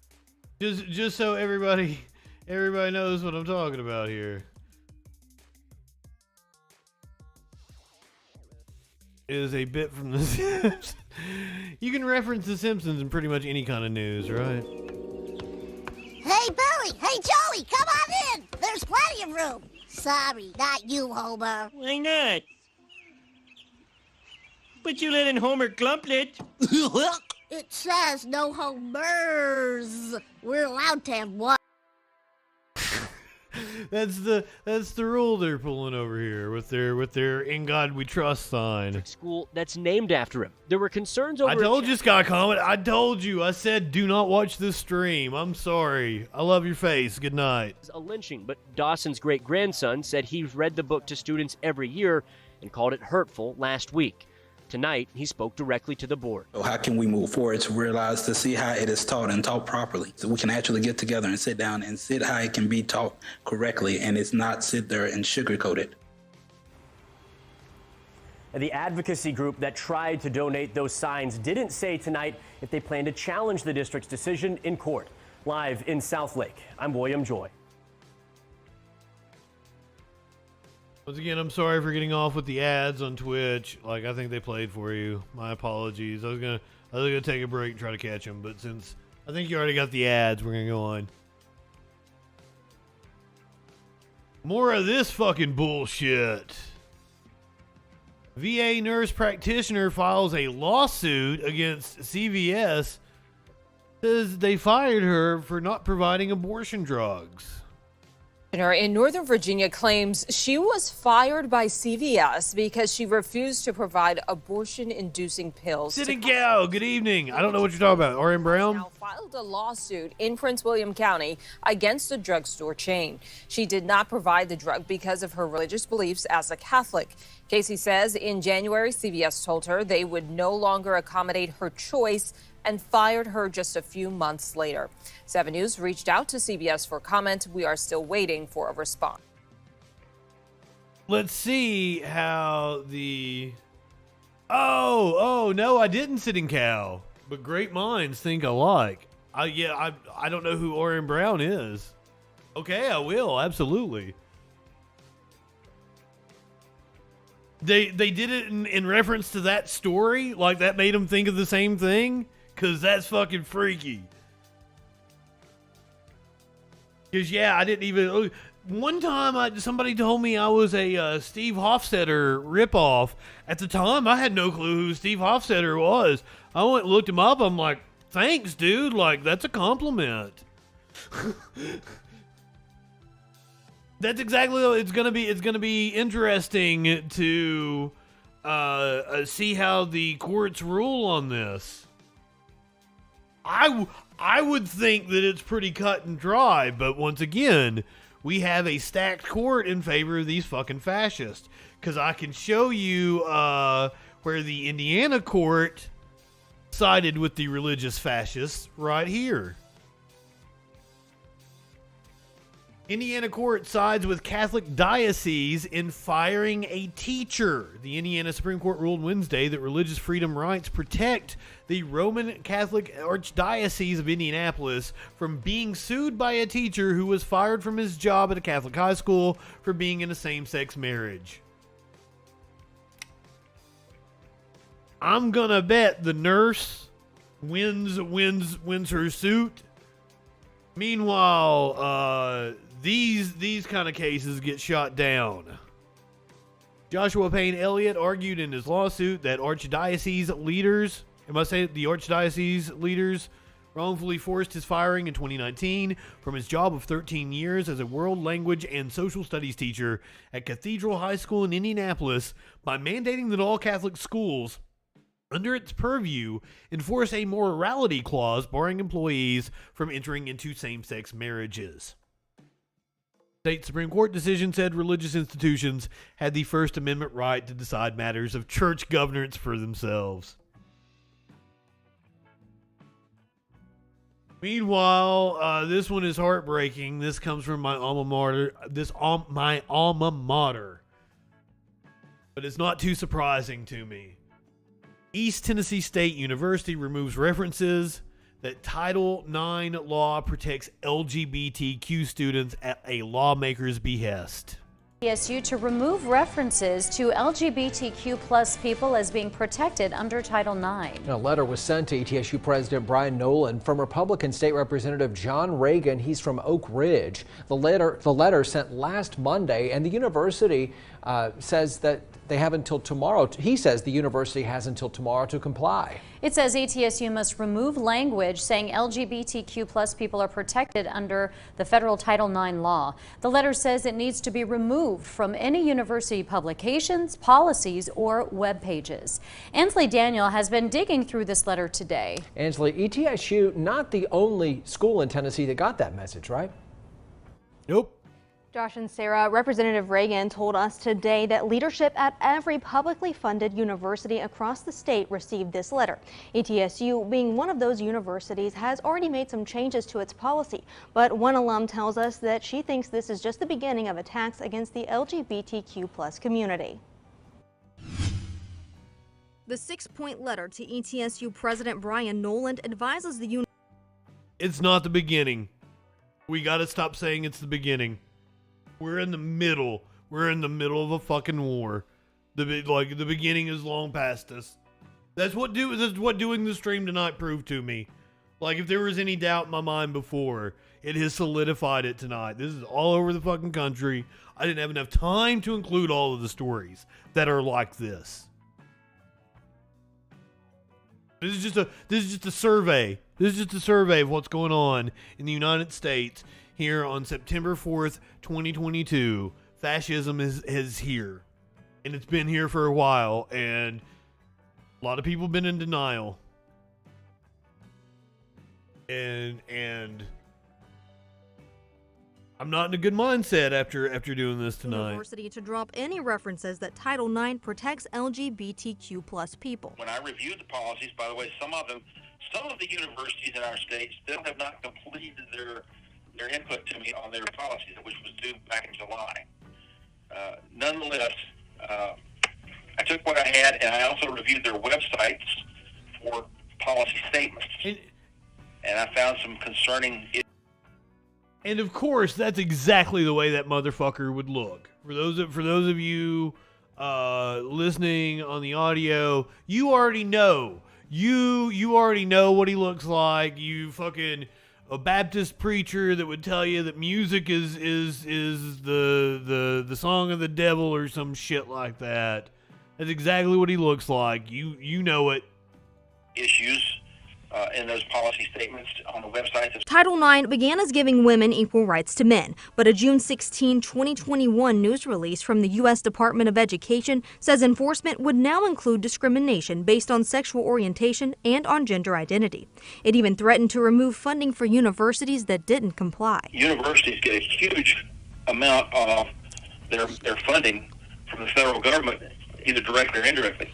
There's research grants, there's Pell grants, there's student loans. If they choose to cut that off, then the universities are in a financial bind that is almost indescribable. A federal July injunction, though, says college and university publications, policies, and websites aren't required or even authorized by law to state or imply that Title IX protects LGBTQ students, and keeping them could be interpreted as violating state law. I would probably recommend that we call that organization in front of my committee for an explanation.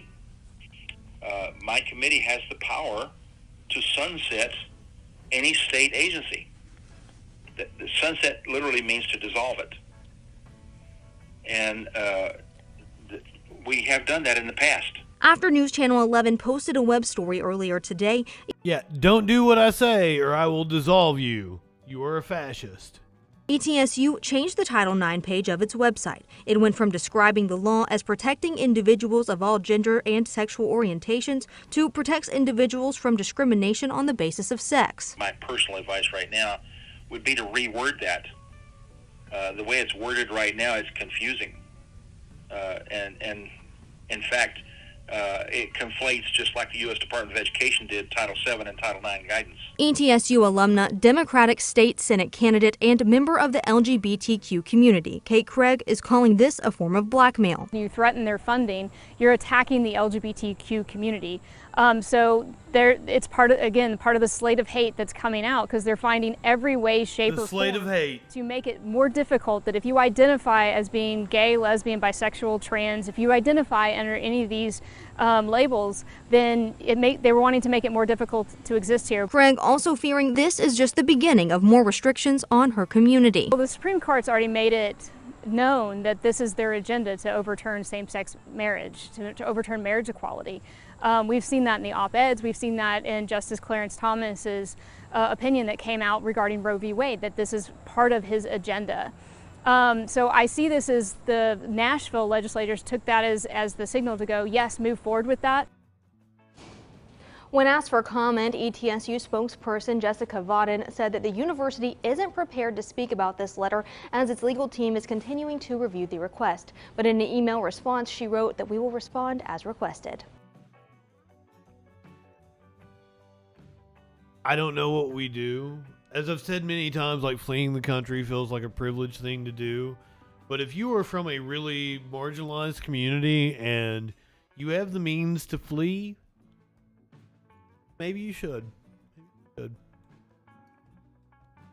A Virginia judge. This is like the one good story. This is the one positive story I have to give to you tonight. I'm curious, sir. I told you not to watch me tonight. This has been a hard one to watch. Several people left.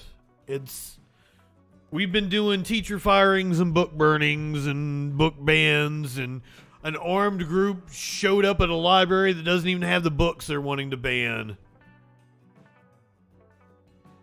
It's been a rough one. A asshole state lawmaker is making ETSU remove the references to the LGBTQ community in its Title IX proclamations. And they did it. ETSU complied. They were being threatened with being dissolved by a state lawmaker for wanting to just acknowledge the LGBTQ community on the website. A Virginia judge dismisses case that sought to limit book sales. Two petitions sought to block Barnes & Noble and independent booksellers from selling gender queer, and a court of mist and fury to minors in Virginia because of the book's sexual content. They wanted to slap a fucking tobacco label on it. You can't consume this book unless you're 18. A judge in Virginia on Tuesday dismissed an attempt to prevent bookstores in the state, including Barnes & Noble, from selling 2 books to minors that they said were obscene because of the sexual content. 2 separate petitions brought by Republican politicians argue that the books Genderqueer by Maria Kababe and A Court of Mist and Fury by Sarah J. Maas violated the state's obscenity laws. Hold on, guys. If those books, just by virtue of them being triggering to Republicans, makes you want to read them, there you go. There are the names and titles in the chat. 2 separate petitions brought by Republican politicians argue that the books Genderqueer by Maria Kababe and A Court of Mist and Fury by Sarah J. Maas violated the state's obscenity law and should not be sold by private businesses to children ages 16 and under. Judge Pamela S. Baskerville of the Virginia Beach Circuit Court said in an order on Tuesday that the petitions did not include facts to support a finding that the books are obscene. The judge also said the state's obscenity law was unconstitutional because it violates the First Amendment and due process. Good on that judge.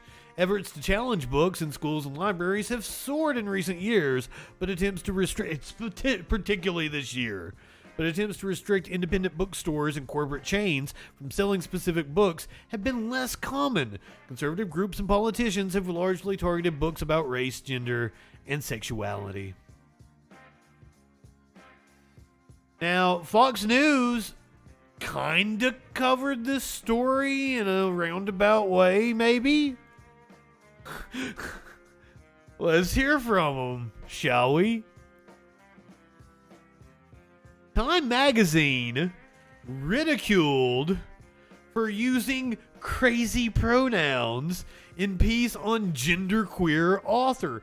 So Fox News, which they love to talk about the First Amendment, they love to talk about how, stand behind free speech.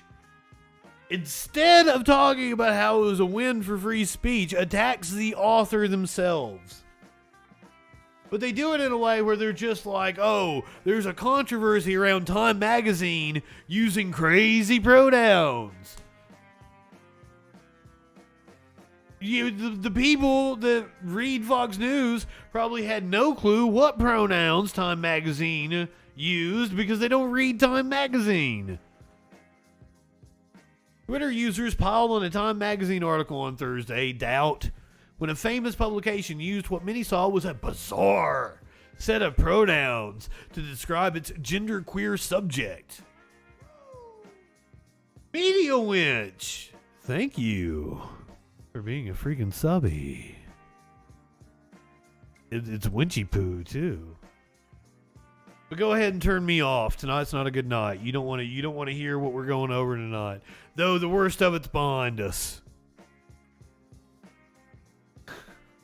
We have been all over teacher firings, book bannings, fascist takeovers of school boards. It's been a rather dark episode of the Troll Patrol.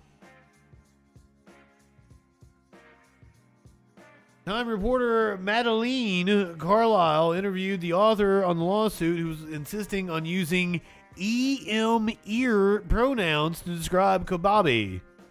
In the 2019 illustrated graphic memoir, Kobabe, who uses ear pronouns, explores ear process of coming out as non-binary and asexual, Carlisle wrote. I've never heard those pronouns before.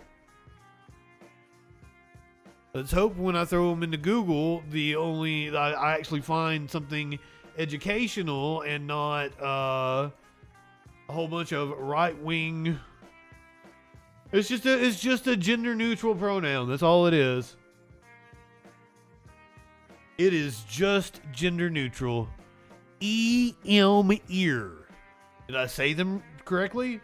Just a gender-neutral pronoun. That's all it is.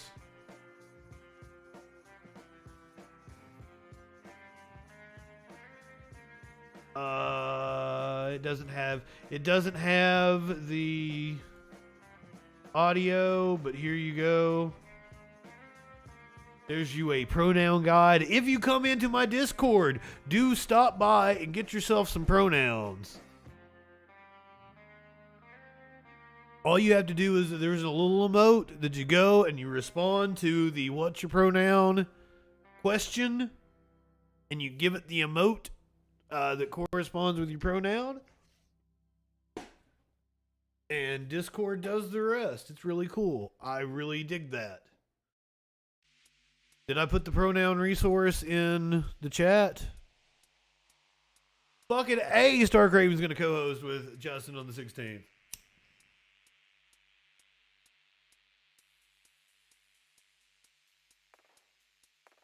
Rusty, you are indeed an it. You are indeed an it. So that's how Fox News covered the win for free speech by denigrating the author and trying to mock another media organization for using the preferred pronouns of the author. And here's the thing, is that was a great reason to educate your audience as to what those pronouns mean. Now, maybe Fox News, perhaps some people at Fox News are somewhat progressive in the production department. Perhaps later on in the story, they did indeed educate their audience. But like that was the first thing I thought of when I saw it. Well, I don't know what it means. Let's find out. And it's a learning. That's what good news content should be, Fox. That's what good news content should be. One of the things I suggested the last time I tried to get a job at a TV station was that you should look at your comment sections on Facebook, and whatever people are saying that's wrong, you should do news stories about. Not like I do owning fucking stories here, but are educational and actually educate people as to how shit works. It's a good barometer for where you are lacking in your content. I thought that was fantastic. I thought that was going to get me the assistant news director's job, and it did not. And that was my last attempt to be anything in traditional broadcasting. And from pretty much that point on, that's when I started moving forward with doing this show. And I have now found footage from 2018 of me doing one of the dry runs of this. 2018. This is Michael Knowles. Apparently, he does a bit. I thought so. Thank you, Star Craving. And like I gave examples of what was going on, and I don't even remember what it was. There was something I was pissed off about that I was trolling people about. But like a good example of something recently would have been like a recession. A lot of people don't know that the NBER is the only organization that is responsible for declaring whether we're in a recession or not. They have been for almost 100 years. It's always been this like board of 8 economists. The NBER, I think I got the acronym correct. I've been fucking it up a lot. But like it would be a good opportunity to go into what the NBER is and what they do and the different metrics they use to declare a recession. By the way, they say we're not in a recession. But fair enough with their data, they don't declare a recession until they're looking back on it. But, you know, also right-wingers just like, 2 months of negative growth is a recession. Well, there's other factors that they're looking at, which is the job market, which is still fucking strong. Inflation's now coming down, but anyway, that's a whole other thing. We're still we're still on the fascists that are coming after the LGBTQ community. This is Michael Knowles on the highly funded Daily Wire coming after just random people on TikTok. That is what is so wild. We talked about Kiwifarms earlier, and we linked all of this to Kiwifarms and the terrorism facing Keffels. Libs of TikTok, Michael Knowles, this is the mainstreaming of those tactics. We've seen the mainstreaming of those tactics all the way through the stories we've done tonight. He's just going to take some random person on TikTok and put them on blast for his hateful audience to go bombard, and it's sick. As most of them are pretty disturbing going around, it shows us the consequences of the sexual revolution, where a young woman and her 2 boyfriends, I guess one's a husband, and then also her girlfriend, discuss the dynamics. Oh, we're going after polyamory. Polycule. Hi, my name is Anna. I am dating everybody in the polycule. I am married to Jake. We've been together for 8 years and married for 3. I'm dating Spencer. We've been together for 3.5. And I am dating Ellie, and we've been together just over. Nope, Mox, you have gotten here just in time for that. We are moving on from all the fascism in the country, and we are going to do a couple of salacious stories. We're going to do some pretty graphic shit. We got some pretty graphic shit to go over. And the CFO that you're saying fell, jumped, pushed. I assumed he jumped. I've not read the story yet. We're gonna get the lowdown. But first, Michael Knowles talk about. She's cute. She's cute. She's cute. She's in her little polycule. There's nothing wrong with it. Why are you targeting this woman on your show? Polycule. Hi, my name is Anna. I am dating everybody in the polycule. I am married to Jake. We've been together for 8 years and married for 3. I'm dating Spencer. We've been together for 3.5. And I am dating Ellie, and we've been together just over a month now. I am bisexual, and my pronouns are she, her. I'm also in charge of this account and in general. Hi, I'm Jake. I'm married to Anna, and she's currently my only partner. I am demi-romantic, which means I only get feelings for people, like romantic feelings for people, if I've been around them for a while and get to know them really well. They are adorable. I'm pansexual, but I like the bi-colors more, so I call myself bisexual. Ah! My pronouns are he, they. Hi, I'm Ellie. I'm dating Anna. I'm not currently dating anybody else. Hey, Ellie, you're adorable too. All of you. And my pronouns are she, her. I'm Spencer. I'm only dating Anna. And see, this is one of the reasons why they are so scared of this shit, and they have to frame this like this and make their audience scared of it, is because it's so harmless, and it is absolutely adorable, and it normalizes different types of relationships. And it's okay if people have different types of relationships. It's Michael Knowles. It's okay that people live life differently than you.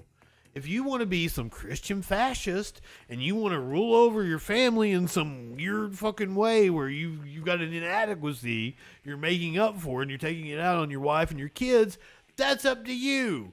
You may cross into the line where, you know, we got to send CPS on you, and then it kind of becomes my issue as a taxpayer. But up until that point, like, hey, that's up to you, I guess. I think it's fucked up what you Christians do to kids. But, like, seriously. And that's why you're scared. This dude, harmless. Absolutely harmless. I'm bi, but, like, bi. I would hang out with him too. This video I would hang out with him and be like, you guys want to do some Molly and everybody get in the pile together? We can do that. Adorable. On Spencer, then He's just mad and jelly. Gets confused, and then he says, "Gosh, I don't know," and he looks really lost. I think we need to rescue Spencer. I think we need to send in a search and rescue team to Cuddle puddle. Spencer. Really, all of these people are hedonists and deeply disturbed people and quite degenerate. Igloo has played D&D with their Canadian equivalents. Improve their life. Can somebody shout out Igloo if you haven't already? I haven't been paying attention to the chat. Please shout out Igloo. Lives. But and Echoplex. I don't shout out Echoplex enough. I just assume everybody's already there. Has been an unmitigated disaster for the human race. How? The sexual revolution has been an unmitigated disaster for the human race. Yeah, I don't know what the command is. What can a society go on with that? Where that is the understanding of life. I've got an empty bowl. Sex, reproduction, or the lack thereof. How can a civilization go on in that unserious a way, where the men are wearing cat ears and proudly boasting of how cuckolded they are? I don't think he was wearing. Whoa! Not cuckold. Not you were using that word wrong. He was not in any kind of cuckold relationship. I don't think. I don't think he participates in any of their other sexual endeavors.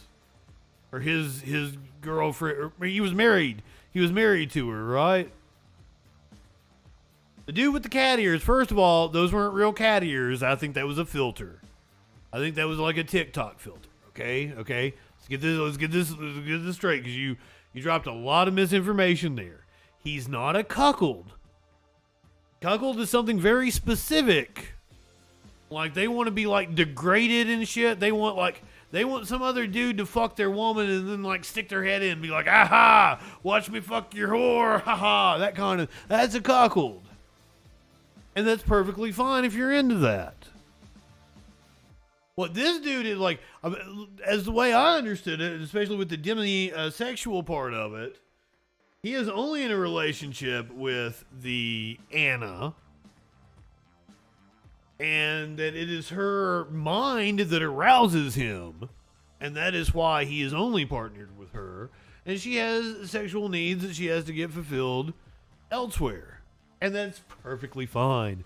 Everybody needs to understand their inadequacies and not fucking take them out on society, and that would be great to not be repressed.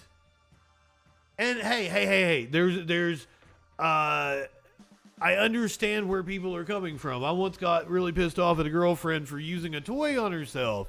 And I look back at that night and I'm so ashamed. Like, what was wrong with me? That's stupid. Yeah, they seem cute and happy. Exactly. But if what they got works for them, why is Michael Knowles sicking his hateful audience on them? They are adorable. Michael Knowles is not anybody that anybody wants to invite to a party. People got these sort of glazed out, creepy eyes. Everyone's marveling at this kind of sex and gender craziness as though it's new. Oh, it's so new. We're in a brave new world.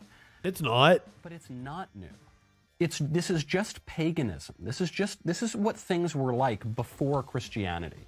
Okay? And it wasn't great. There's nothing new under the sun, folks. Wait. I was not expecting that. That wasn't where I thought that was going. I didn't think like, oh, it's just paganism. Thank you, Michael Knowles, for hitting me with something I wasn't expecting. It's just paganism. What? Well, I mean, like I was when he made historical references that this wasn't new. I'm like, yeah, the fucking Greeks had boyfriends and shit, had bisexual fucking orgies, pansexual orgies. They were very open, like you fucking prude. Okay? And it wasn't great. There's nothing new under the sun, folks. What is rare is not. Hold on. Once again, I don't really want to keep pausing and fact checking him because we'd be here all night. But saying it wasn't great wasn't because people were having the sex orgies with each other. It wasn't great because it was fucking 2,000 plus years ago. And just things weren't great back then. I hate to we're in antiquity. I'm just saying, dude. And all of the taboos and all of the moral norms that we've had for the past 50 years. What's new is civilization. And we are throwing it away for a polycule with creepy Anna and her cat cuckold husband and her girlfriend that she's known for a month and poor Spencer. How? He's not cat cuckold. And how are we throwing anything away? How is a polycule existence doing anything but proving that we're the land of the free? What in the fuck, you stupid fuck? Oh my God, right-wingers are absolute morons.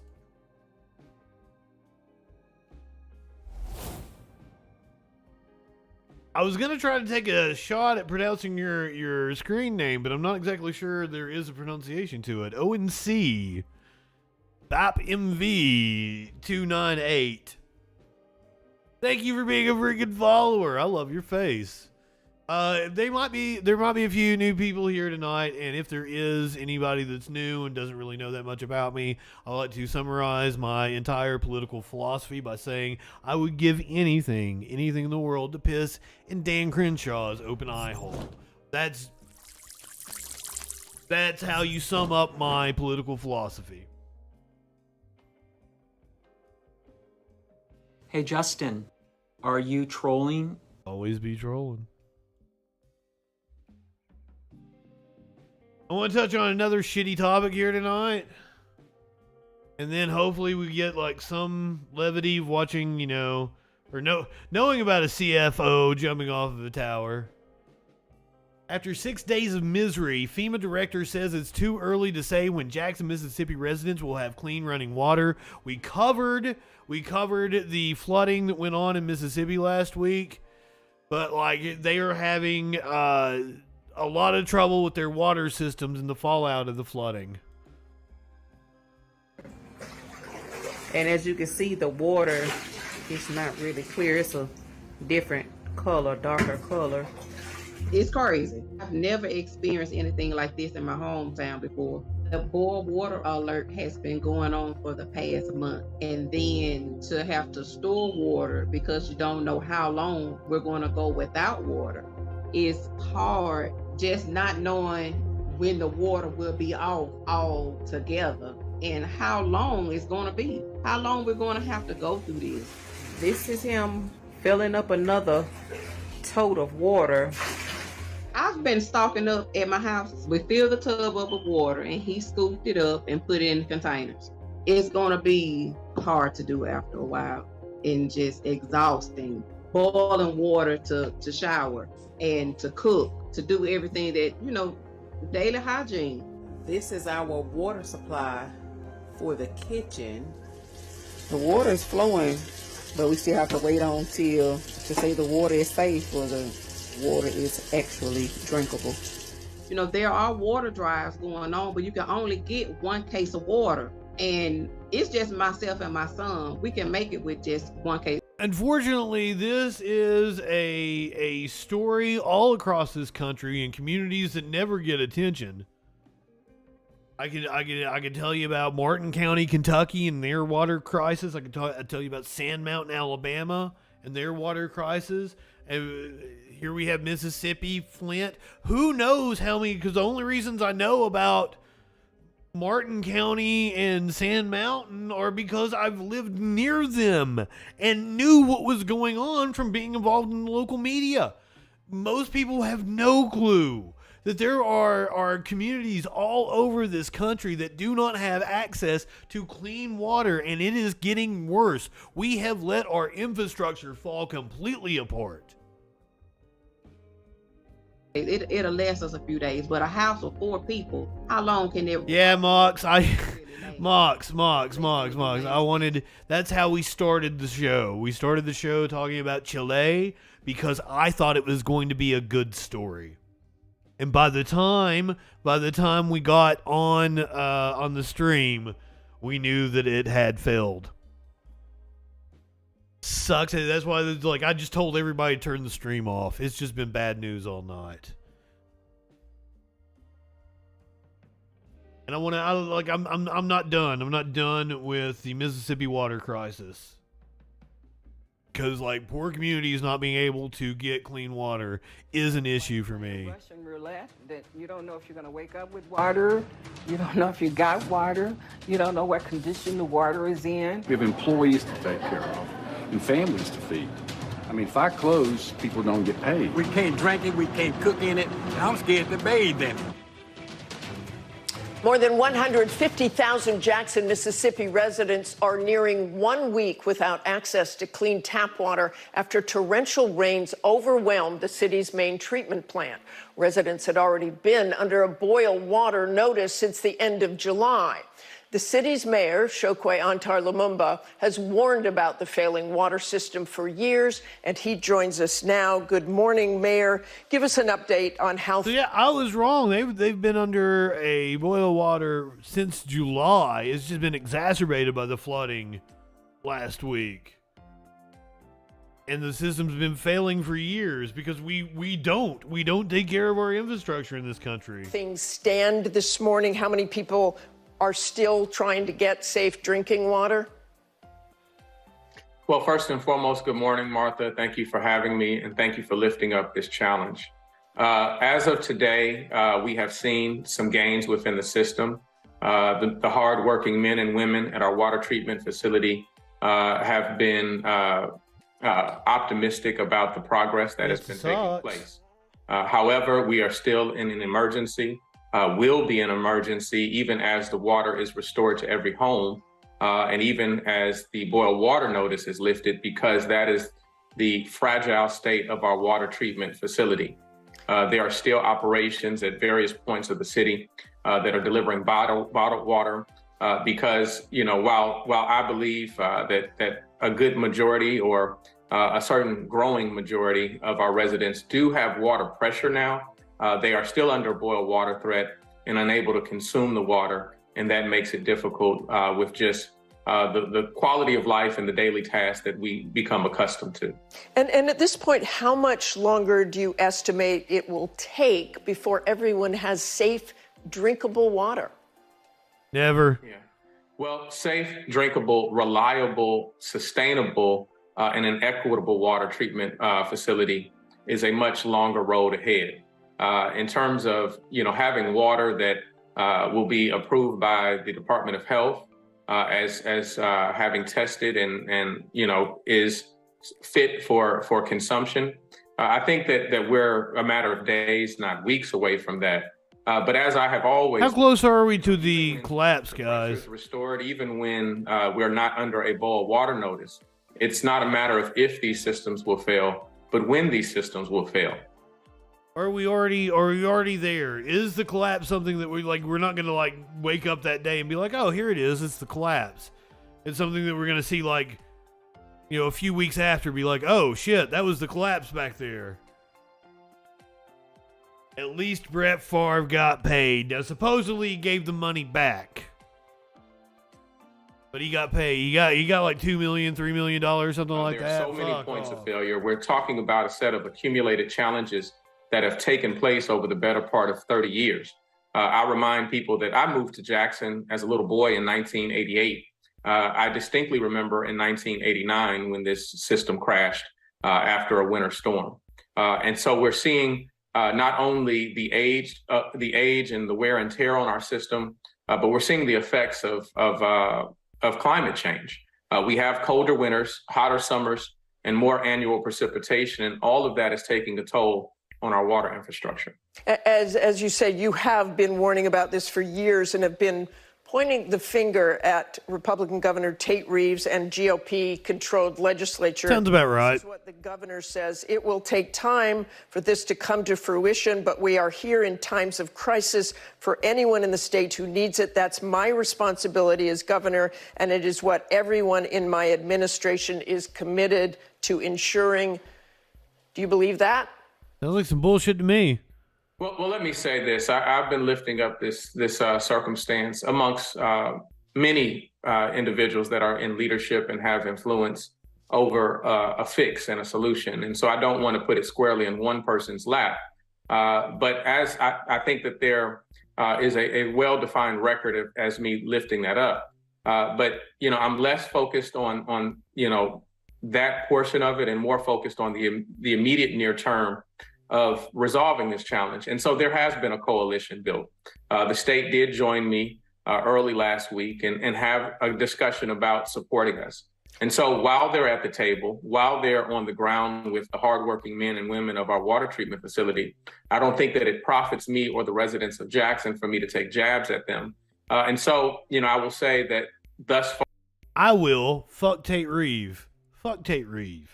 Seriously, Tate Reeves can go fuck himself. I wish Tate Reeves would, do what a CFO did on a tower. I guess if I'm gonna go ahead and reference it, we're gonna do it. All right, we're in the salacious part of the show. Hopefully, this is fun from now on. It's been a very fascist-heavy show, but we're just gonna talk about a CFO jumping and shit. I saw some Tater. I saw some shit about the power grid. I saw there was a YouTube clip I almost went into. But that might be something I do tomorrow. Tater Reeves? Oh god, I snorted. Bed Bath & Beyond executive ID'd as Tribeca Jenga building jumper. I tried to find, video of people talking about it, some reporter talking outside of the fucking Jenga tower. Somebody that went up to the top of it and looked down or some shit. No. Couldn't find anything like that. But the New York Post has probably got the most salacious photos. Content warning. The chief financial officer of troubled Bed Bath & Beyond has been identified as the man who jumped to his death from the iconic new Tribeca skyscraper known as the Jenga building. Gustavo Arnal, 52, who was also an executive vice president for the struggling home goods retailer, plunged from the 18th floor of the 56 Leonard Street on Friday, police sources said. The 60-story building. See, he couldn't even afford to get even higher up on the fucking. He couldn't even get above the 20th floor. He couldn't even get above the 20th floor. That's how broke he was. The 60-story building is best known for its purposely misaligned apartments stacked atop each other, resembling the popular game Jenga. Messages left with Bed Bath & Beyond and Arnell's family. Leave the family alone. Were not immediately returned. On August 16th, Arnall sold 42,000 shares in company stock for a little over $1 million. There's that if you're curious. Arnall joined Bed Bath & Beyond in 2020. He previously worked as chief financial officer for cosmetics giant Avon, based out of London, and had a 20-year career working overseas, leading Procter & Gamble. In 2021, he made more than $2.9 million via Bed Bath & Beyond, including $775,000 in salary and the rest in stock awards, according to Insider Trades. Bed Bath & Beyond has recently been facing turbulence. Shares in the Union, New Jersey-based business lost nearly a quarter of their value Wednesday after the company announced a restructuring that includes store closures, layoffs, and possible stock offering. The company said it has obtained more than $500 million in new financing and was reducing 20% of its workforce. At 60 floors, maybe, Mandy, but fucking at 16, you think it's going to be liquefied?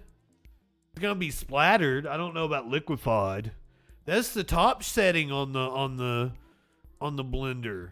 I think it's 2 settings down. Oh, fuck. So there's the picture. You can see why they call it the Jenga building. Explains it pretty well. I always really liked Jenga. Did you guys play Jenga? So, and the reason why, like, I had the stories separated. I actually had the stories said, like, I was going to do this story right after the Mississippi water crisis story. Oh, God. Memphis police announcing they have made an arrest. No, hold on. We aren't there yet. I gotta set this up.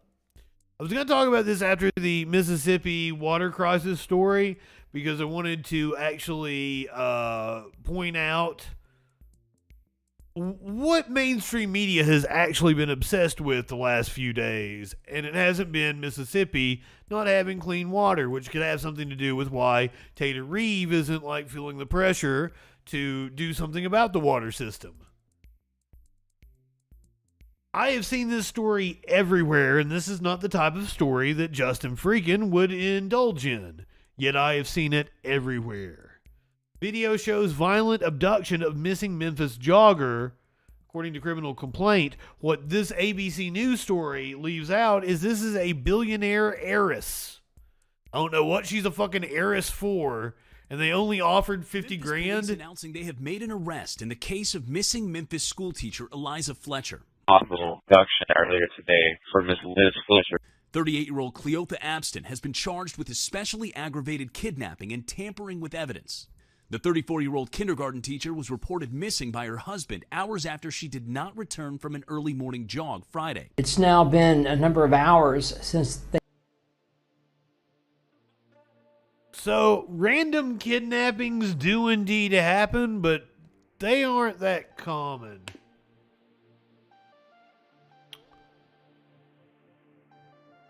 I'm just saying. Sometimes investigations might lead you to someone that knew her well hired a certain someone, but that's just me. They detained an individual that was in the car allegedly used in this abduction. I have real concerns about her well-being because it's just been too long. Abston's arrest coming a day after investigators revealed they had located a vehicle of interest in Fletcher's abduction.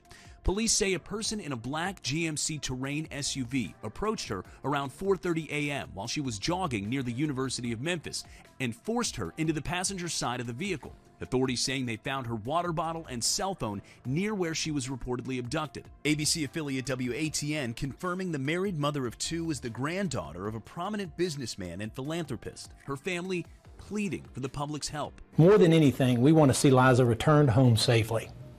The family has offered a reward for any information that leads to her safe return. Saturday evening, her church held a vigil. We're deeply pained and sorrowed by what's going on, and we're praying for her safe return. Police say they have arrested a second person, an apparent relative of Abston, who is now facing gun and drug charges, but authorities do not believe he is connected to Fletcher's abduction. Mola Legge, ABC News. They just had a reason to harass another black man since they were there. Seriously. That's what that sounded like to me.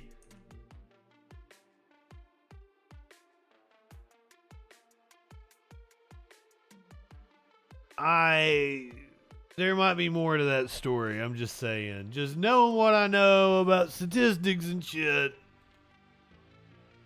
there might be more to that.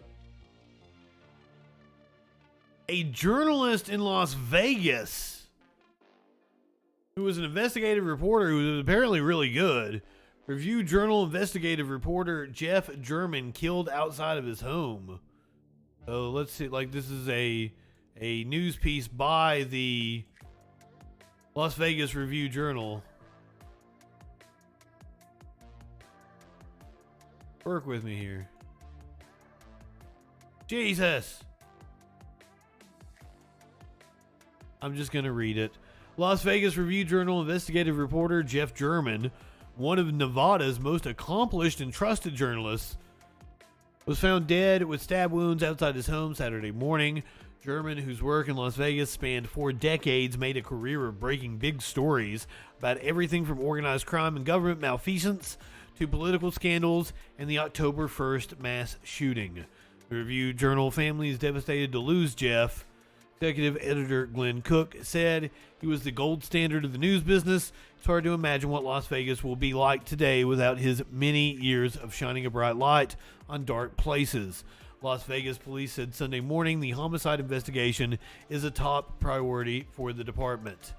LVMPD enacted its major case protocol Saturday in the homicide investigation. This brings together a variety of resources to maximize the investigative effort and apply a sense of urgency to the apprehension of the suspect. Covering all the mob-themed stories. Well, now let's go to Canada. Let's talk about what's going on, and we got live updates here from the New York Times. A stabbing that I don't believe is connected to the one in Las Vegas. Police search for suspects after knife attack in Canada leaves 10 dead. The killings took place on the indigenous reservation. Goddamn. Killings took place on an indigenous reservation and in a nearby village in Saskatchewan. Prime Minister Justin Trudeau called the attacks horrific and heartbreaking. 5:40 this morning, the Saskatchewan Divisional Operations Communication Center, or the RCMP DOCC, received a call reporting a stabbing on the James Smith Cree Nation. In the following minutes, our DOCC received multiple calls reporting additional stabbings at different locations in the community. As the investigation confirmed, the 2 suspects, Damian Sanderson and Miles Sanderson, were traveling in a vehicle. Currently, we are actively looking for the 2 suspects, helping the victims and investigating the many crime scenes.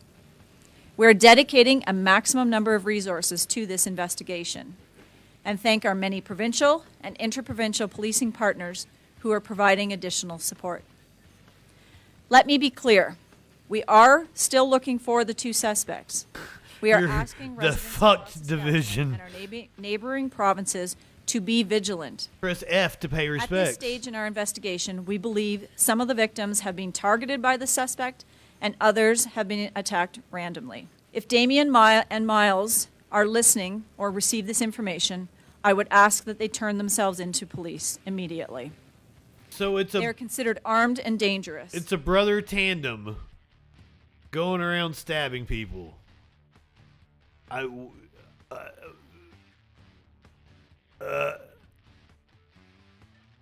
Police are hunting for 2 suspects in a stabbing spree in Saskatchewan. This is just wild. The world's wild. Yeah, you say mob stories, but these were supposed to be the reprieve from all the fascist stories we did earlier in the show. Like, every other story was about how fascism is here in the United States. Been here for a while, but man, it's really taken over. Let's talk about NASA for a second. NASA's not rushing the launch of its new Artemis mission. Mission was supposed to take place on Saturday and did not because of something having to do with the fuel, I think. Why NASA is not rushing to launch the Artemis moon rocket after a pair of called off launches, the latest caused by a large hydrogen leak. The agency is not expected to try again until later in the month or October. For the second time in a week, NASA officials on Saturday called off the test launch of a rocket that is to one day carry astronauts to the moon. It was another setback for a signature national spaceflight program, though NASA officials expressed confidence that it would be just a temporary one. But top NASA officials stood behind their decision to call off Saturday's launch and said that they were ready to wait longer, perhaps trying again later this month or in October after the cause of a hydrogen leak is understood and resolved. So, hell yeah. Probably not good to go with a hydrogen leak. Probably. Once again, this is stress testing the rocket. So this is nothing, or it's not a rocket, is it? It's something else. No, it is a rocket. It is a rocket. This is stress testing it to make sure that it is going to be able to. And also, Drake, I don't know if I told you, good evening tonight. Welcome. I love your face. I think you snuck in here on me. Oh, shit. So, yeah, it was a very fascist show. Thank you guys for sticking it out. I will let you know that I do have really cool shit planned for tomorrow for Labor Day. Very labor-themed episode where we're also going to get some history. We're getting some learnings in. I've got tune in for the 5-minute countdown. I've got labor songs and the history behind them, and I'm very proud of this. I can't wait for it. Very much looking forward to our labor edition. I almost broke the graphics for it out for tonight.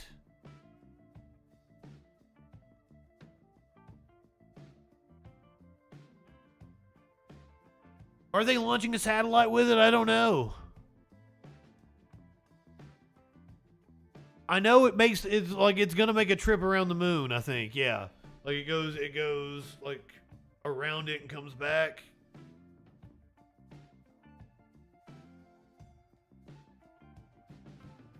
It's using engines which were on the space shuttle. Oh, that's cool. Or on a space shuttle.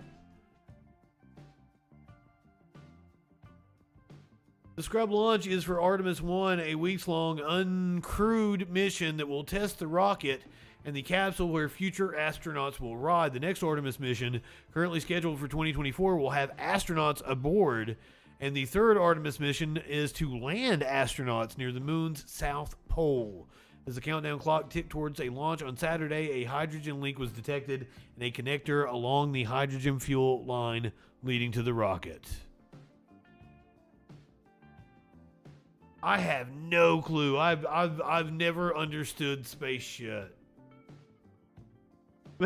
We had a space reporter at the TV station I worked at, and he wasn't very good at explaining things. And one time, like, he did a whole story on this rocket. Space shit is cool. And I had no idea. Like, I was the floor director, right? So I listened to everything he said. I think even heard it back as we, like, fucking edited it and shit. But, like, I go home the day after, maybe the day of, and Vice News does the same story about the same rocket and explains it in a way that I understand it. And I'm like, holy shit, that was so cool. So I go back and explain it to everybody in the production booth. Like, hey guys, do you remember that rocket that our reporter was talking about yesterday that, like, we just thought was another stupid story? No. Let me explain to you why this thing is fucking awesome. Oh. Yes, Drake, you're right, and I struggle with that myself. I owe you guys an animal video. I gotta find one. I don't even know if I've got one that we haven't watched yet. I may be about out of animal videos. Did we do silly goats? I think we have done silly goats, but why not do silly goats again? Why not do silly goats again? He gonna dance for you? Are they gonna dance for you? I may have misgendered a goat. Or wait a minute, are goats always male? Is a female goat something else? No, a billy goat's the one with the horns, right? So I did misgender the goat. The goat's a female. Is that correct? That'd be a lesbian. Hell yeah, Drake. Drake is always right. Oh. William Goat.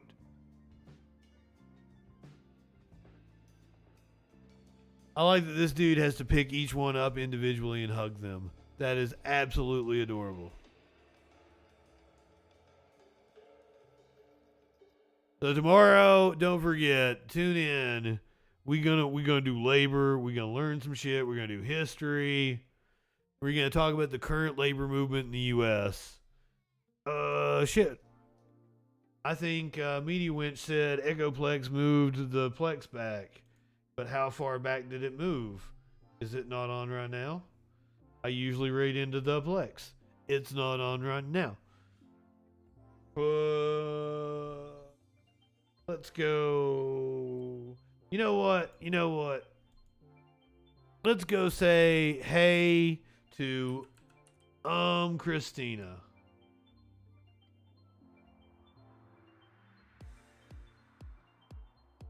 I like Christina. She's watching some Majority Report. If you're watching on Twitch, you're going to head over to Christina. Go ahead, light one up, tip one back. Damn it.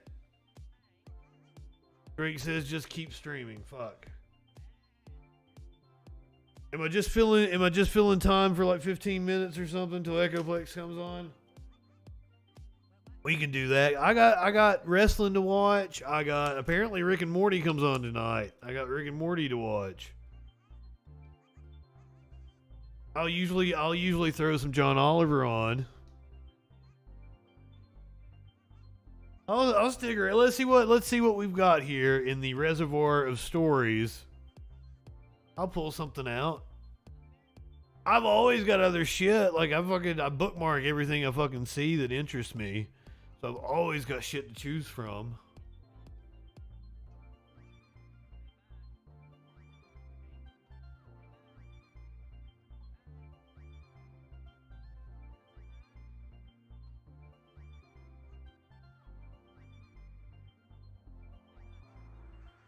Saving that for the freak show. A couple of these I'm like, oh fuck, that'd be cool. Nope. That's freak show stuff. That should be freak show stuff. I have that mislabeled. Is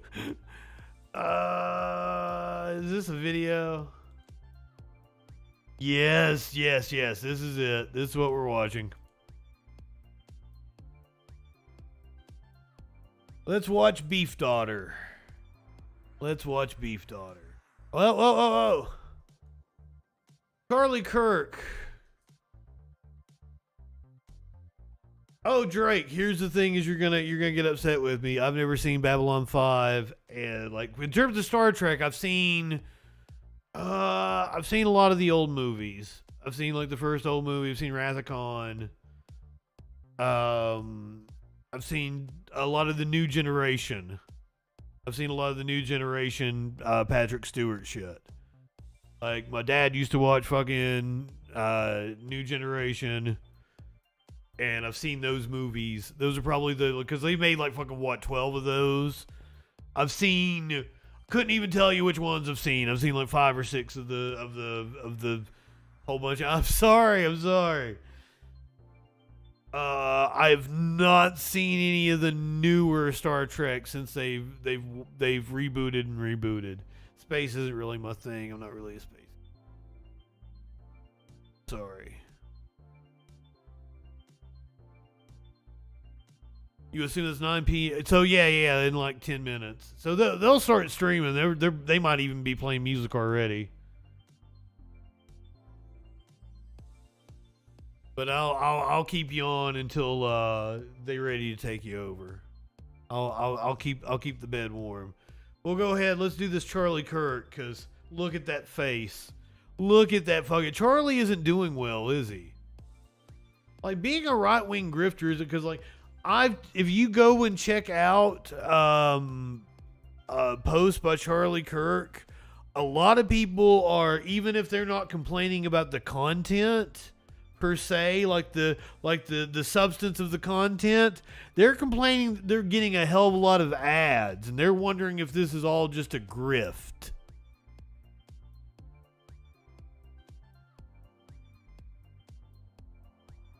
$10 minutes until 8 p.m.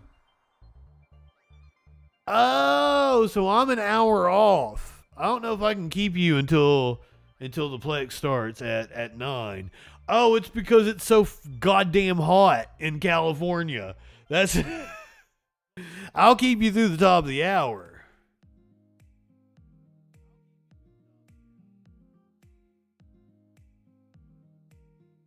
Now you're confusing me. 70 minutes until 9 p.m. Okay. So that's why they're not coming on until like it's cooled down. They can open the garage door and let the breeze in and shit. That's why they ain't streaming yet. But Justin only had like a piece of meatloaf. I don't do math. Some dude was like, you don't have a lot of followers on Facebook, do you? And I'm like, yeah, oh well, I've got 15K across YouTube and Twitch. And then he like screenshotted it and he's like, you don't even have half that. And I'm like, well, I'm not good at math, so don't hold that against me. But then I got to like fucking doing the math and like I've got more than half that. You can't do math, dude. Yeah, they've been complaining about the heat. Well, it's like a fucking heat wave consuming the West right now. We could have done that story as well. I want to know about Pedro Gonzalez exposing who's really and the last time, okay, I brought up the thing about people in the comments complaining about ads. The last time we watched a video like this, it was an ad for something. And the entire video was an ad, not even what they said it was about. So Charlie Kirk is probably getting kind of desperate. Is he not getting any of that Coke Mercer money anymore? The Daily Wire and Breitbart are rolling in it. What did Charlie Kirk do to piss somebody off? But TPUSA events are really well funded, aren't they? I saw like the last event they held. Drake wants more ads. I do need a refill. But I'm also really fucking hungry. I only had like the ass end of a meatloaf. And it was perfect for like the snack I needed to get me through the show. But like now I'm starting to get really hungry and I'm already thinking about it. I'm going to make a gigantic ass salad. I'm going to be like Elaine. I'm going to make a big ass salad. I'm going to go in there. I'm going to boil an egg. Got Black Forest ham. We got cottage cheese. We got cucumber, tomato, lettuce, croutons. Not exactly a wide variety of salad dressing because 3 of them are Italian. Like there were 4 different salad dressings and 3 of them were Italian. But other than that, and I had Italian dressing. It was good. Honestly, I started eating it and I ate it without dressing and I'm like, oh fuck, I'm missing some salad dressing. He's the co-founder of TPUSA. He couldn't get dumped, could he? But yeah, like his content seems really desperate, but like TPUSA still seems to be rolling in the money. Yeah, I know we're all over the place. He don't look good. He don't look good in like this still right now. The regime. Right now. Many people. Oh shit. Cool kid. Many people. Good evening. Oh shit, cool kid. Wait a minute, what's going on? Good evening. How did I turn the volume up on my creator dashboard over on Twitch somehow? Oh, I'm gonna get some of that crudite.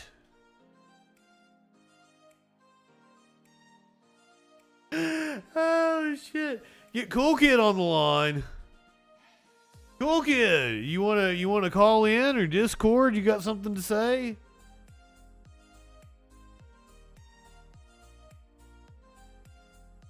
If we're gonna keep this going, if this oh no, Cool Kid.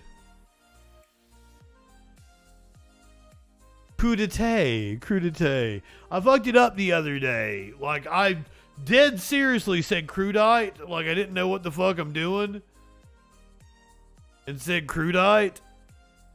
And I wanted to clip it and put it up on like the Facebook. Do I have any pot?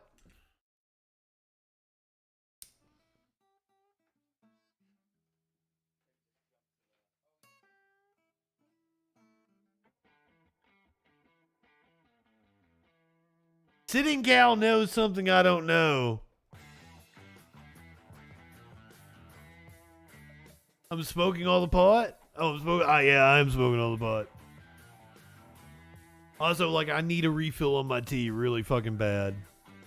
I'm going to leave you with Charlie Kirk. You tell me what he says when I come back. People ask, Charlie, who's pulling the strings in the Democrat Party? Who's the operator? That's not an easy question to answer. There's many people. There's Obama, there's Valerie Jarrett, there is Bill Gates, there's George Soros, but there's one man that seems to be the offensive coordinator of the American left. There's one man that is calling the shots. He designs plays, overwhelms the system, and he is brutal. He's merciless. In fact, he runs an organization called the Democracy Docket. He brags about being the... Cool Kid wants marijuana ASMR. I'm sorry, I fucked it up.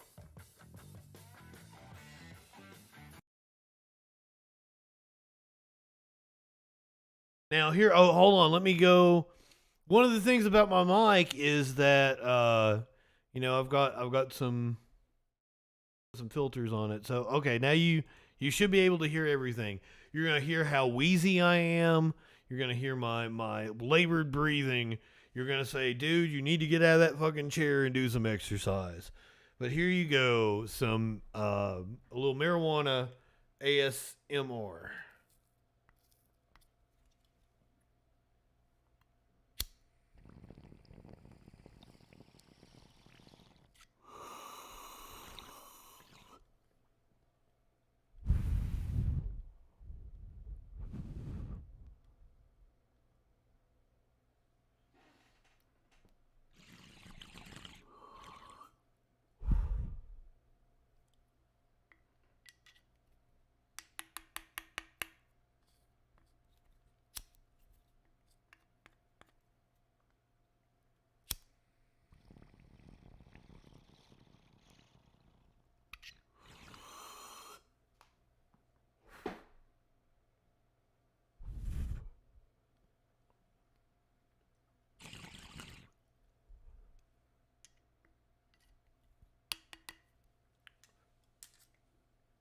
Is that how that's done? Did I do that right? Did you guys enjoy that? That don't happen here on this show. It don't happen on this show that often. Did you see the new troll?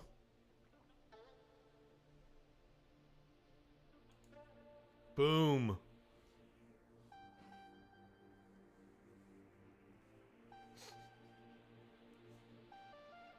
Well, you weren't impressed. That's what you asked. Dude, Cool Kid. That is literally what you asked for. And I have never done that on this show. I specifically did that for you. I took requests. I never do that. And you're like, yeah, I guess it was cool. It was exactly what you wanted.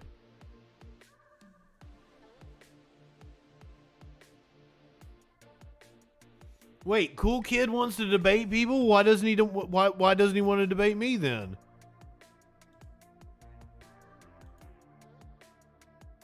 Is it the professional setup? Is it like you come in here and like, holy shit, this guy's got the troll head and the multicolored graphics and shit, like it gets intimidating. Oh, okay, all right, Cool Kid. All right, Cool Kid. You want to chit chat with me? You want to hop in Discord? You give me a ring a ding? We can do that. Apparently, people in my chat have had a run-in with you. Do you have some right-wing nonsensical views?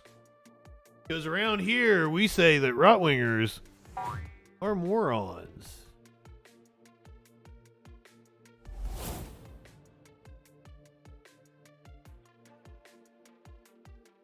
Cool Kid's good. All right, cool. Thank you for hanging out. Thank you for being a freaking follower, Cool Kid. I love your face.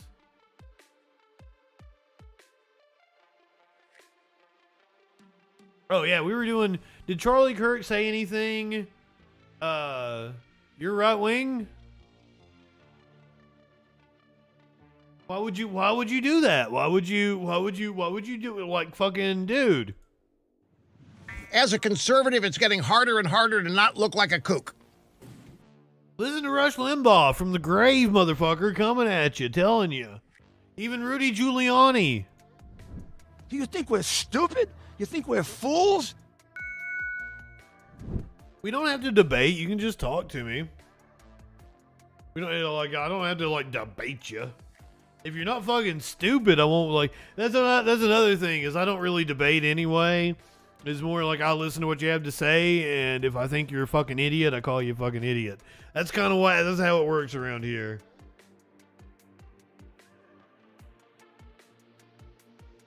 Yeah, right-wingers are welcome here. I'm totally cool with it.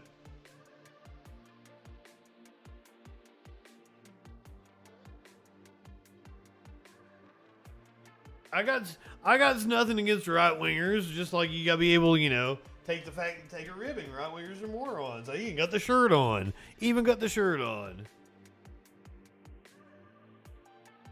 Holy shit. One of them actually said that they don't want to embarrass themselves. Like, cool kid, I have a graphic because I have so many people that I feel like need to feel embarrassment.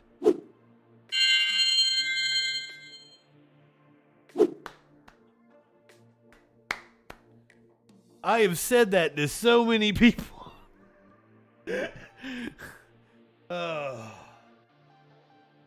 I like you. You're already smarter than every other fucking right-winger I've ever met. Just that fact alone, that you have that much self-awareness. I don't meet many right-wingers that have even an ounce. Did I spell it wrong? God damn it. Are you serious? I should feel embarrassment. Maybe I did it on purpose and I forgot I did it on purpose. I would have thought I typed that in Word and then put it into the software. Yeah, Justin makes shit for other people and people send it back and this has a million spelling errors in it. I just make shit look good on video sometimes. I can't tell if shit's centered. That's a real detriment. I am sorry. Oh, it's correct? Well, thank you, Mandy. Thank you. Justin does not need a drink. Please don't redeem the drink. Redeem weed, redeem profanity, something like that. No, Justin does not. Justin does not need her drink. Besides, all she's got is White Claw in there. Why, Justin? No. Justin's got work to do tonight. Justin wants to watch wrestling tonight. Justin's got.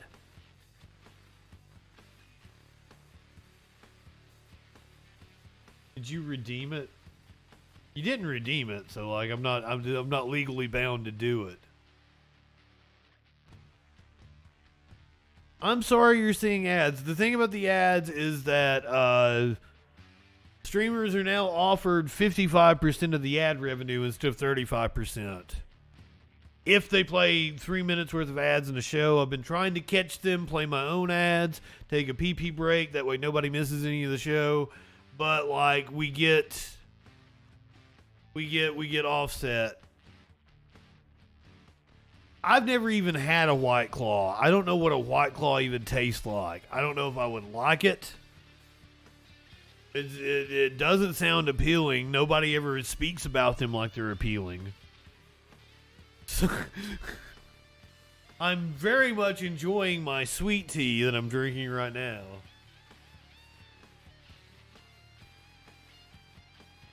It says right-wingers are morons.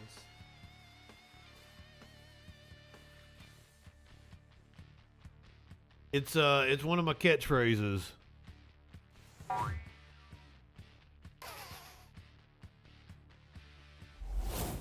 Curious, were you here when I did marijuana ASMR? That was pretty cool. I enjoyed that. That was something that's never been done on the Troll Patrol before. Oh, so I should introduce myself to you. That I, to sum up my political beliefs, would tell you that I would give anything I own to piss in Dan Crenshaw's open eye hole. Apparently, Cool Kid is an I am debate, but doesn't want to embarrass themselves right now because it's late and everything, and it's totally understandable. And I gave Cool Kid massive props for saying that. And I also have a Smokey in my lap. Do we want to do ASMR weed smoke again? If that's a thing the chat wants, we'll do that one more time. I'll pack the bong.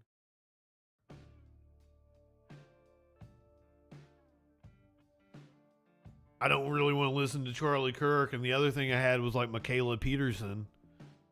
I don't think nobody asked for that either. All the fun shit I've got is like shit I want to do for the freak show.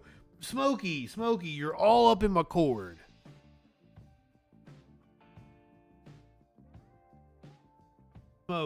Smokey. Ooh, that's pretty fun. Maybe that. I'll pull that up. Jason Aldean dropped by PR firm. We might do that. Man accused of robbing at least 6 Houston drugstores.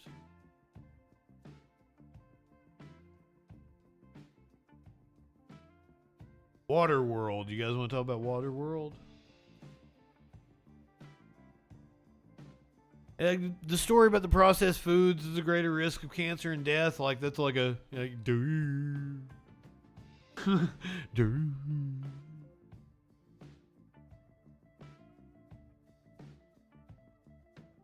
ooh. Might get a professor explain where woke insanity leads. It's only 2 minutes. That's the problem with right wing. Like, this guy destroys woke insanity, and it's 2 minutes long. You can't even explain to me what the fuck it is woke is that you're talking about.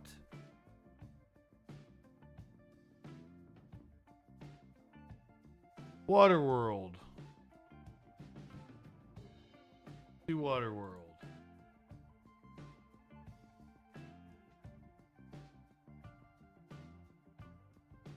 Because fuck Charlie Kirk. The only thing he's good for is giving us sound bites like this. You live in sexual anarchy?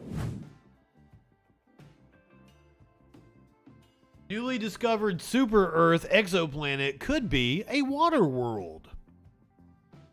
Astronomers have discovered a new exoplanet orbiting a distant star that might constitute.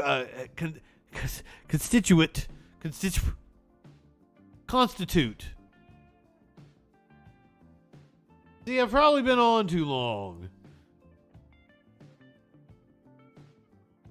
That might constitute a super Earth completely covered in water. The planet, dubbed TOI 1452b, is about 70% larger than Earth and is orbiting a red dwarf star some 100 light years away in the constellation Draco. While the planet may be nearly double the size of Earth, initial observations and calculations indicate that the planet is 5 times denser, which could be consistent with a surface covered in a very deep ocean. Like Whataburger, but what a planet. I'm sorry you guys have heat. I'm sure you would probably rather be in a water world right now with the oppressive heat going on.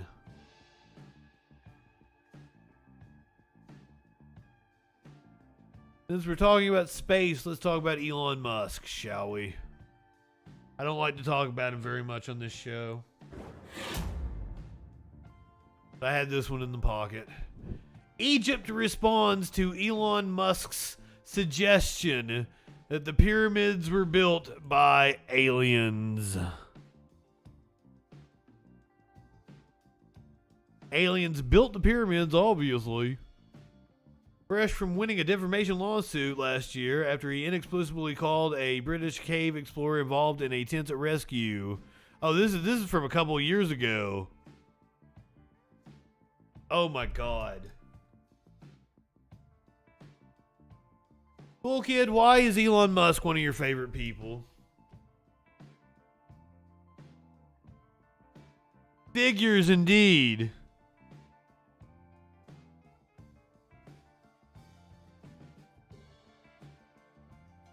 I thought he recently said this, but apparently it was July of 2020 that he said aliens built the pyramids.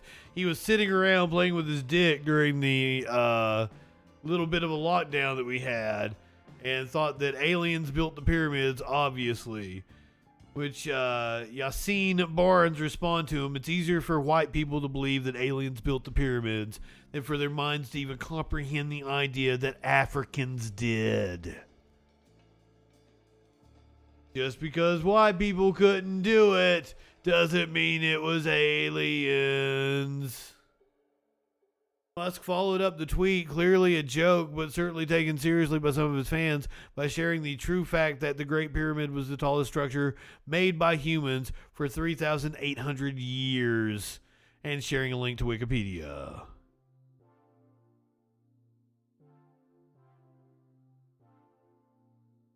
So,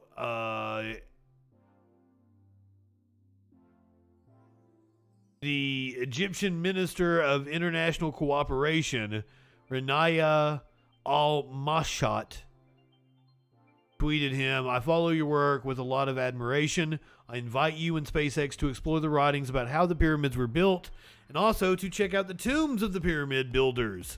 Mr. Musk, we are waiting for you. I am assuming he never went to Egypt and found out. Now, this might have been trending because I do believe there was a story about we know how. Yeah, here we go. I'm going to go Business Insider.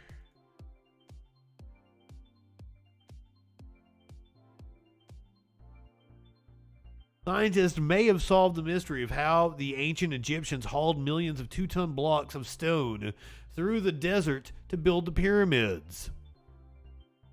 They were grain silos! Oh my god!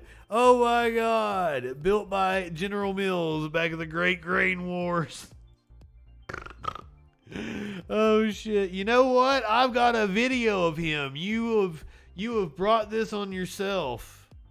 I have a video of him handy, but it was short, so I didn't play it. So, because he is telling Candace Owens and PragerU that his faith drives him, because clearly it does not have anything to do with facts or reality.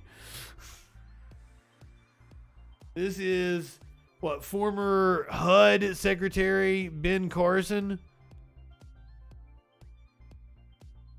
Couldn't even make him the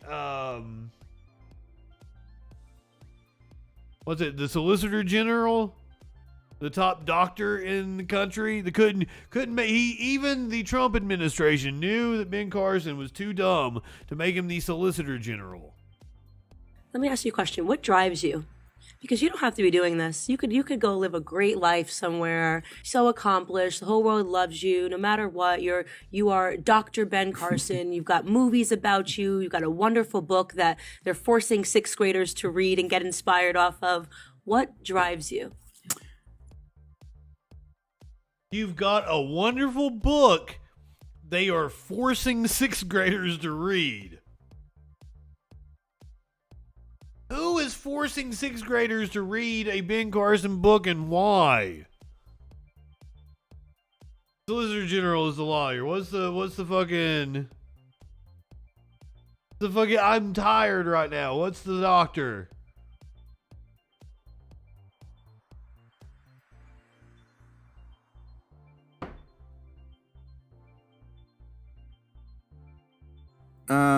Probably Surgeon General. Goddamn, thank you. Couldn't even make him the Surgeon General. Thank you, Curiouser.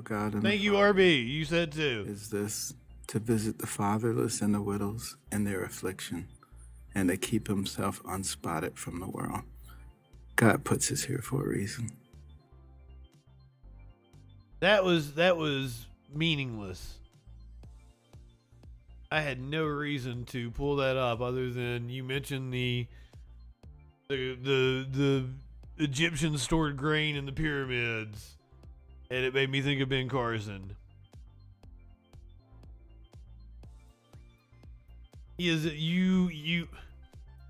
Right-wingers tell me all the time that education doesn't make you a smart person. Like, I literally have them say that to me constantly. And yet, when you've got somebody like Ben Carson, who is clearly a fucking idiot, they'll be like, well, he's a Yale-educated neurosurgeon.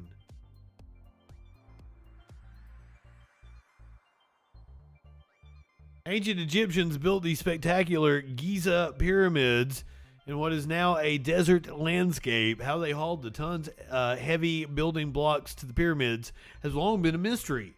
By tracking ancient pollen, scientists discovered a branch of the Nile that disappeared thousands of years ago.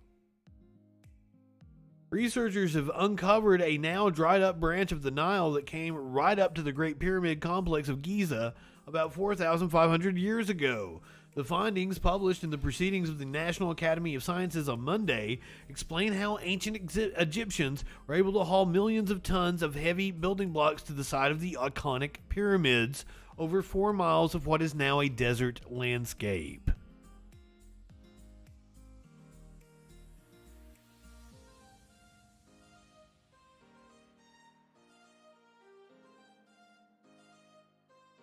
And now we're arguing over Ben Carson, who is clearly a fucking idiot.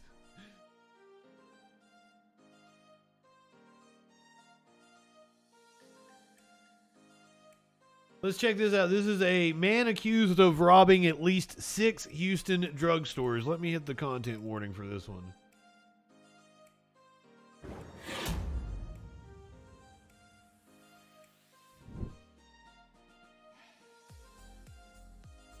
A man accused of robbing at least 6 Houston drugstores has now been arrested. This is the security footage.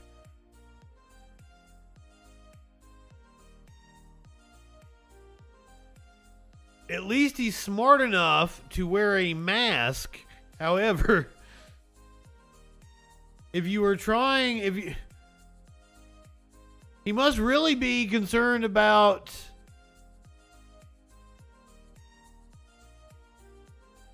the virus, because you can't be like, it can't be to conceal his face, because sir, I hate to tell you, those tattoos are very identifiable.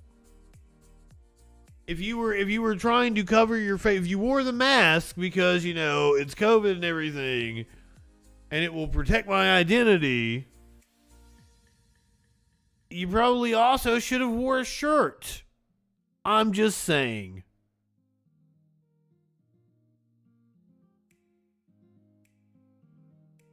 A man wanted in connection with a series of drugstore robberies has been arrested and charged, according to the Houston Police Department. Police said Jason Castillo, 48, was arrested on Thursday and is charged with 2 counts of aggravated robbery.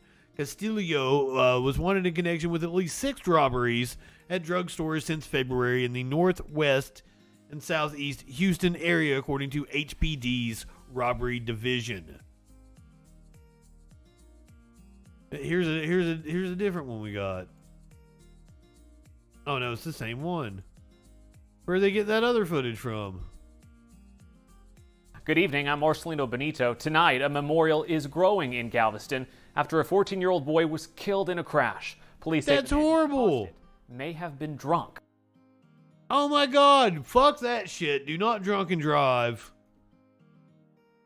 If you have watched this show for any extended period of time, you know that that is a pet peeve. I am 100% against drinking and driving. I'm 100% against texting and driving.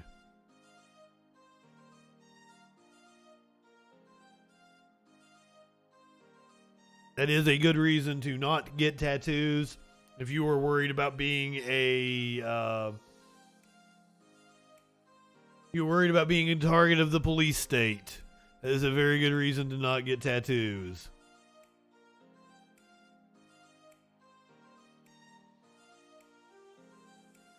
I'm just throwing shit out here. Insurance refused to cover her vomiting condition, so she barfed outside their office. And I have no clue who you are, ma'am, but I love you already. Sandy Honig. Or Honig. Honig? Honig. Sandy Honig. That's probably it. Sandy Honig. Sandy Honig. After repeatedly being denied coverage for treatment that would help alleviate symptoms of the illness that has been causing her to vomit constantly for the last 3 years, sometimes making it impossible for her to even impossible to keep even a cup of water down. Sandy Honig was, in her words, a very, very dark place and feeling hopeless. Do we have video? Yes. Graphic footage of vomiting.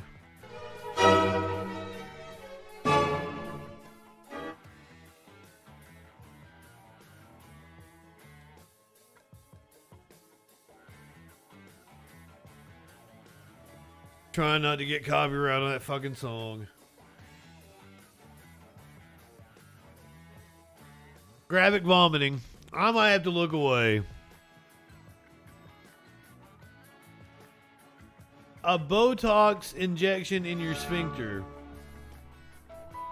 Dear Anthem Blue Cross Blue Shield, first of all, I want to say congratulations.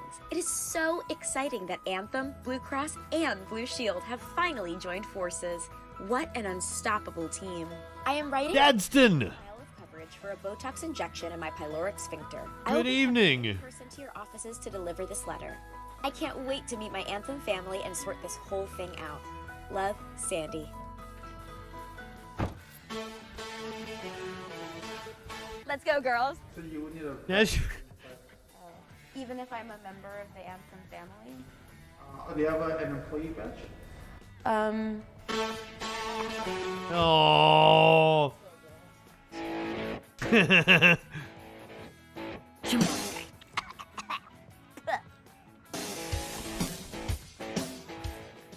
Don't get Shania Twain on my ass now. Oh, please, please, vomit all over their cars. Oh, I mean, vomiting in the parking lot's cool and all. Hey. Let's go, girls. Where do you work? Precious metals company. Precious metals? Well, no one will take my letter, but they said that I could mail it and leave it with, like, any relevant documentation, so. She's fucking awesome.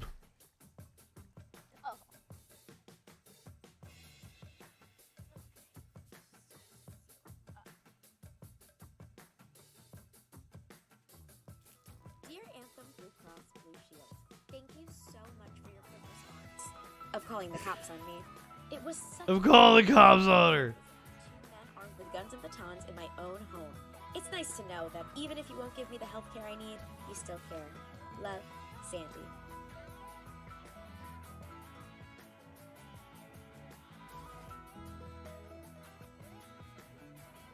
I'm glad we watched that. That might have just went in my pile of shit that I'd bookmarked. If I hadn't just stayed on and bullshitted.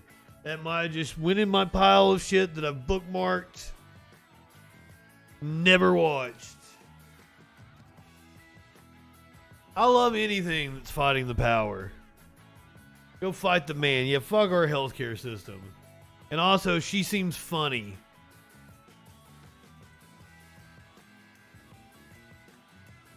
She is a comedian, so let's find her social media presence. I will go follow her on the Twitter.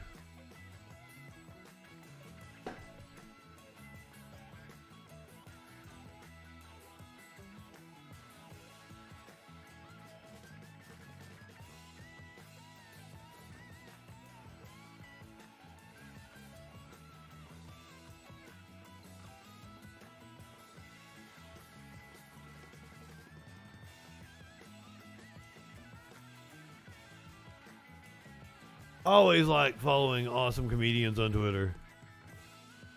Kikyo, good evening. You just missed a young lady who had been denied coverage for her vomiting condition going to, was it Anthem? Blue Cross, and just vomiting all over their property. It was fantastic. I enjoyed it. And that caused me to go find her on Twitter. 3 Busy Debras is apparently her show on Adult Swim. Might have to check that out, because I liked her little vomiting bit.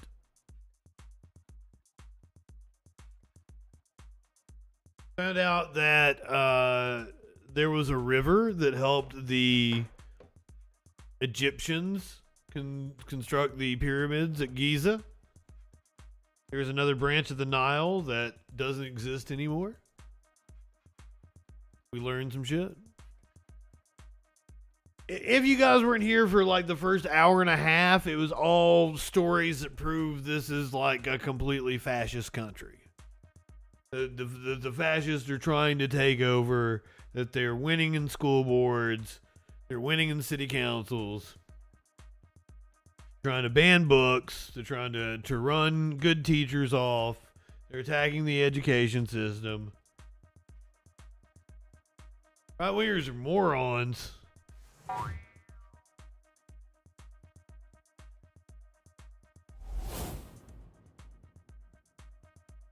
I don't think there's anything about the Jews building the pyramids in the Bible, because like that time frame doesn't match up, does it?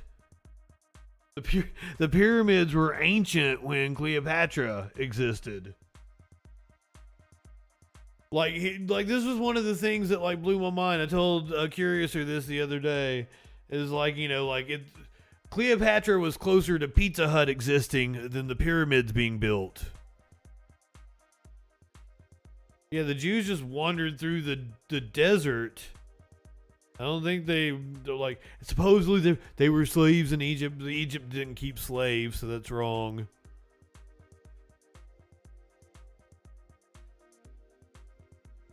I don't think are we still talking about Ben Carson? No. We were talking about actual history, not stupid history.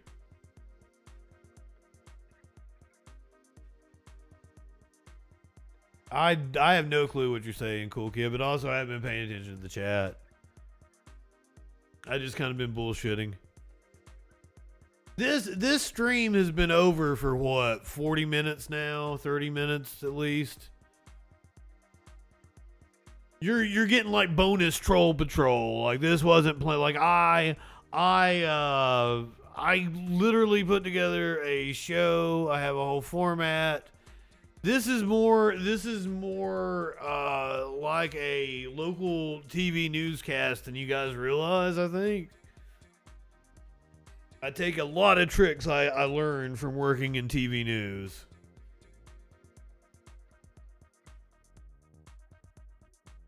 That's what I was thinking, Ray. Like, there's no, like, not even any evidence of it. Like, it's just a story.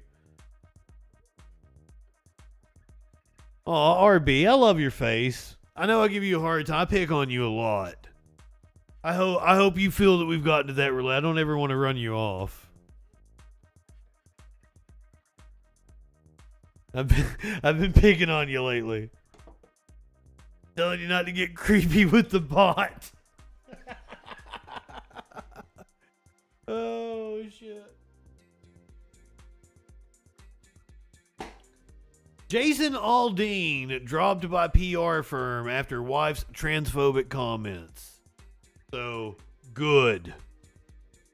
Country music singer Jason Aldean. Hold on, let me zoom in here.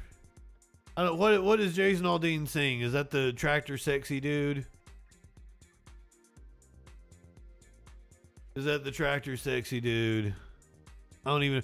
Why does my search look so weird? Shit's going on. That ain't real Google. That ain't real Google. Give me Bing if you have to. I don't care. Just work Bing search. Bing it for me.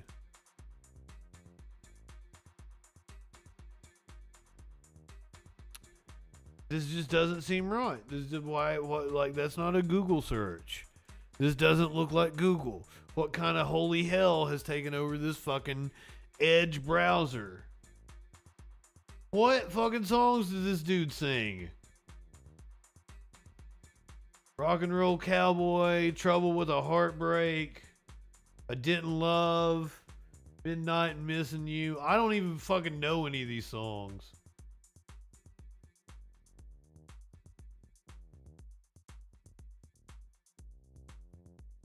Dirt Road Anthem, I might have heard that. I worked at a country bar for a weekend one time. I don't think I've ever told that story. This is a story that I have never told on stream. Well, I mean, it wasn't a country bar per se. Well, I mean, it was called the Electric Cowboy, so I guess it was a country bar. I worked there for a weekend.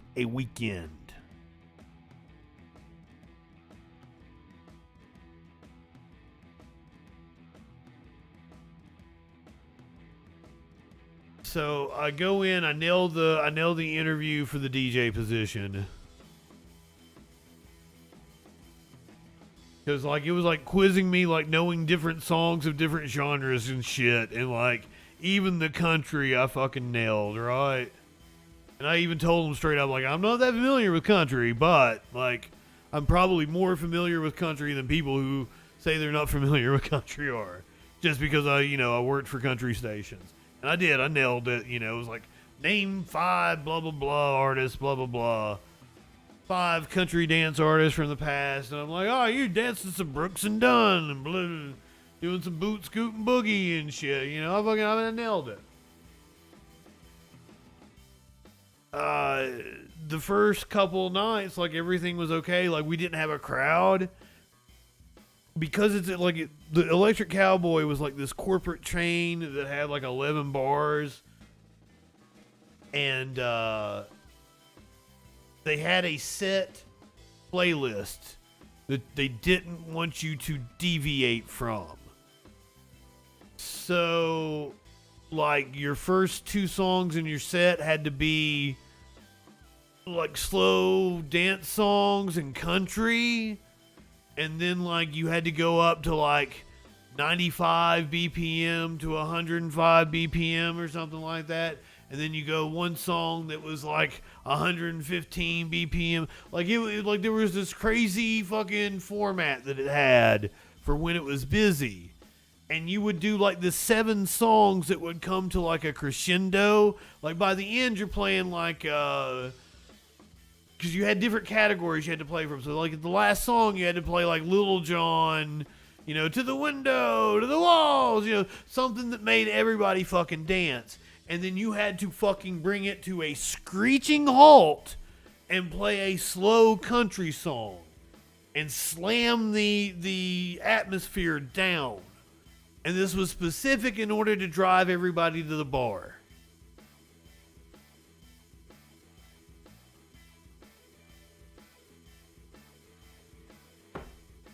And let's just say when Justin got busy on a Friday night and Justin was in the zone, Justin just didn't give a shit about the rules. And Justin just played whatever the fuck he wanted. And after the night was over, they took me into the back and they fired me, and I came out, and all of the workers at the bar high-fived me and said, "You did a fucking great job. We were rocking." Not knowing that I had been fired and I was walking out for the last time. Yeah, fuck Jason Aldean. I didn't even recognize any of the songs.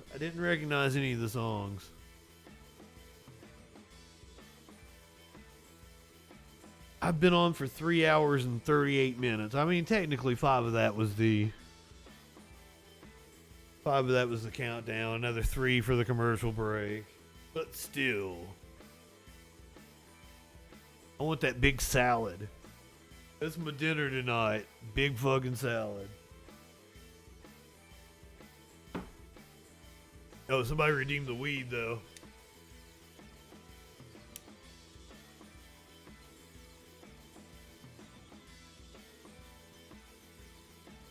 But at this point, I'm just going to stay on and keep you guys for Dave.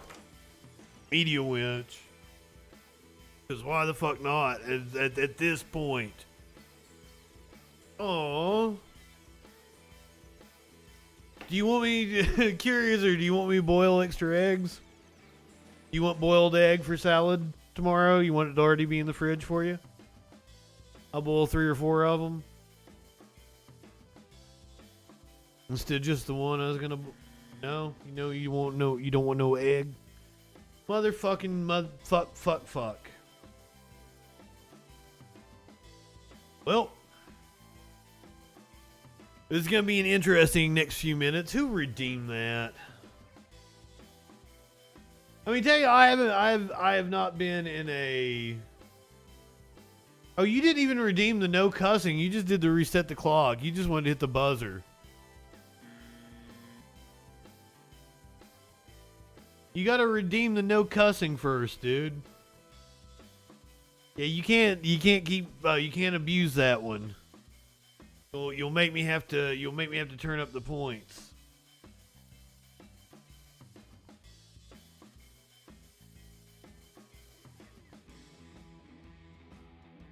Okay, fair enough. I mean, I was gonna boil 1 egg for my salad.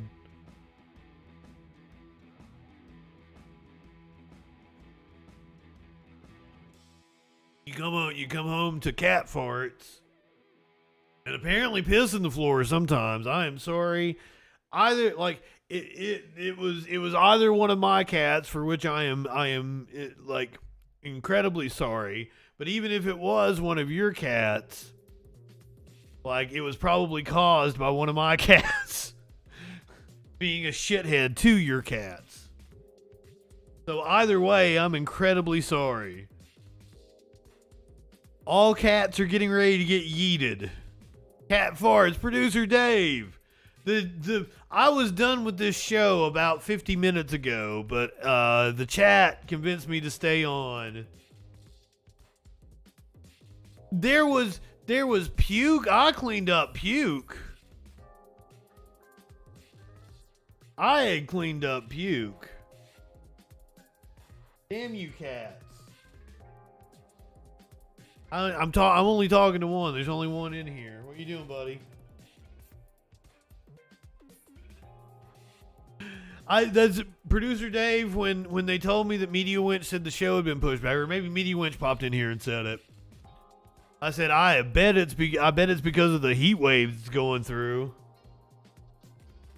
So yeah, I've just been bullshitting. We watched a comedian go to her insurance company and throw up all over their property. That was amazing. Dude robbed a bunch of pharmacies in Houston. We talked about the water world. Oh, let's get this professor who hilariously explains where woke insanity leads. So, hilariously explains where woke insanity leads. That was another example that sort of, I mean, wasn't that kind of the ultimate trajectory of identity politics? Because what he was saying to America was, I'm going to create the most unlikely, impossible, illogical scenario in the world, and I'm going to make America believe it because they're so deranged that I can get away with it. And so it wasn't just, I'm African American, but I'm going to be African American and gay. I'm not just going to be African American gay, I'm going to be African American and I'm going to hate Trump. I'm not going to be just African American and hate Trump, I'm going to be young and hip on Empire. I'm not just going to do all that, but I'm going to be walking at 2 a.m. And I'm not just going to be walking at 2 a.m. I'm going to see 2 white guys who happen to be prowling around liberal Chicago. Not just 2 white guys are doing it. Oh, wait, he's talking about Jesse Smollett. I thought he was talking about Obama at first. They're not just going to have a MAGA hat on. two white guys with a MAGA hat in liberal Chicago are going to say, we're going to prowl around because maybe Jesse Smollett, whom we immediately recognize and yell out as the enemy of Empire, because we always watch Empire, and, you know, Bob says to Fred, let's go out and look for Jesse Smollett type people tonight. And by the way, let's take some lynch rope with us. I'm like, seriously, they love to run shit into the ground. And that's why, like, I get so upset with right-wingers, because they just say the same shit. I get a right-winger call in, like, dude, you're just saying the same shit I can hear from every other right-winger. I just pull up a YouTube video that says this shit. Somebody say it far more eloquently than you do, because you're just repeating shit that you heard. Yeah. She was just getting off work and shit. That was horrible. And I had not seen... I felt like I cleaned up some vomit at some point in time. That could have been a different day, too. You know, I was saving this for the freak show, but I got so much freak show shit. We can do this. And I'm hyped. It's a wrestling night. Let's do this. Wrestling meets pizza making.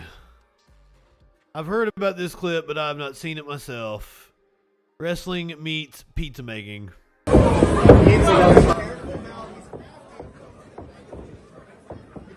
Oh yeah, that's what I'm keeping them warm for you. I'm gonna raid you.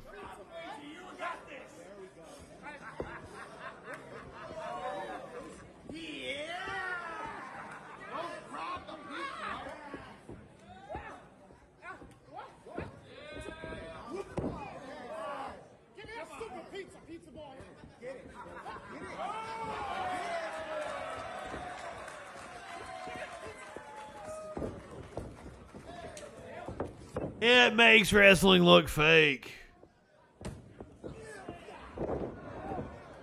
I'm kind of old school in that regard. I would really like to write and produce wrestling. And I want people, like, you draw money by taking it seriously. I got more wrestling clips if you want wrestling clips. We can do wrestling clips.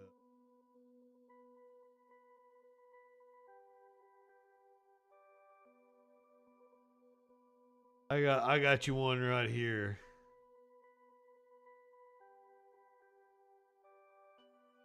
Do I? Oh, yeah.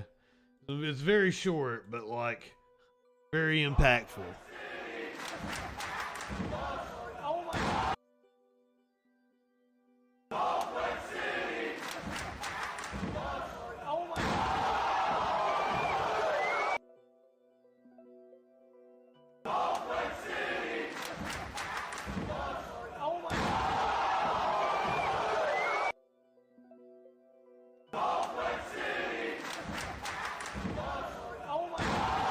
Oof.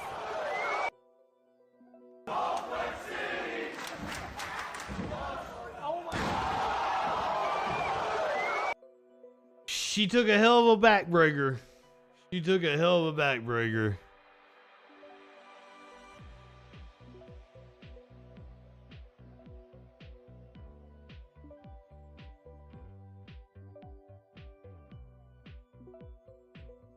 What in the fuck is this shit? See, now I'm all up in the freak show shit. I'm stealing content from the freak show.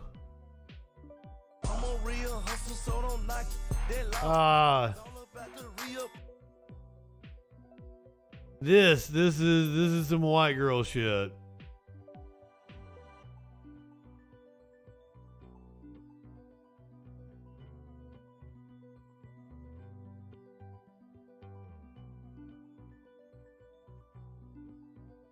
It's pumpkin spice season. Pumpkin spice season is approaching. I mean, they're very synchronized. I give them a 8 out of 10. The sororities are really annoying.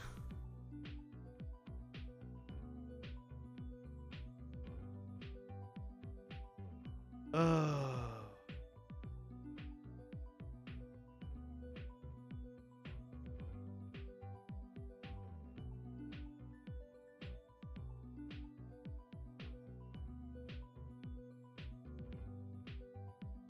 don't have any more wrestling clips. I thought I did. I thought I had like 3 or 4 more. And I might not be scrolling far enough back. I got a lot of fucking clips. I save everything I come across. Like, ooh, that might be interesting. I get multiple copies of different stories because, like, I can't remember if I saved it earlier or not. These are some big names here. I do have more wrestling. I'm excited. Wrestling is it's probably off now. I'm gonna watch wrestling here in a little bit.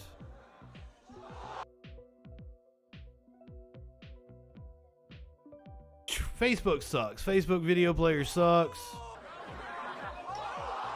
Ooh. Oh. Oh.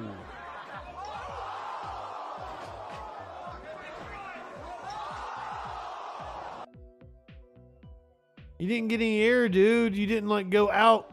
You didn't kick off.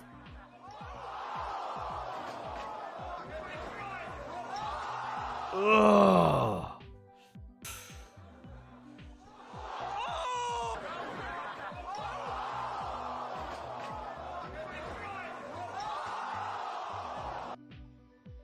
This is what one James E. Cornette would call outlaw mud show. Outlaw mud show. Hey, he went through the table. That's kind of cool. He totally missed the spot, but still went through the table. I'm glad the other dude didn't stick around. Here's one. I love this story so much that even if you guys saw it on the Freak Show, I don't give a shit. We're going to do it again here tonight because this story is amazing. Headstone with hidden swear word creates controversy. Many have found their final resting place in the Warren Powers Cemetery in Polk County. Each tombstone reads something different. Some even with hidden messages like this one for Stephen Paul Owens. His reads: Forever in our hearts, until we meet again, cherish memories known as our son, brother, father, papa, uncle, friend, and cousin. If you look a little bit closer at the first letter of each phrase, you'll see the stone reads F off, a phrase Owens' family members share he often said jokingly. It was definitely his term of endearment. If he didn't like you, he didn't speak to you. It's just who he was. You easily riled up. Yeah. And, it was always kind of a... Easily riled up. ...of some sort to get him to tell you to Yeah. to do this. It's something his family did as a harmless way to remember him, and it's been called into question by the cemetery. Cemetery staff say they've been against the headstone from the beginning. They say the profanity has no place where loved ones are laid to rest for eternity. Now the family is hoping they don't have to fuck off. While some may find it offensive, the family says that wasn't their intention, and they hope others can find humor in it. No one's forcing anyone to come out and look at it. That's a choice that you make. We didn't do it to offend anyone, to make anyone mad, to hurt anyone's feelings. We did it because it was our father and we love him. And this fucking country. Yep, fuck off. Fuck off. Fuck off. Dude, I'm telling them to fuck off on your behalf. That's hilarious.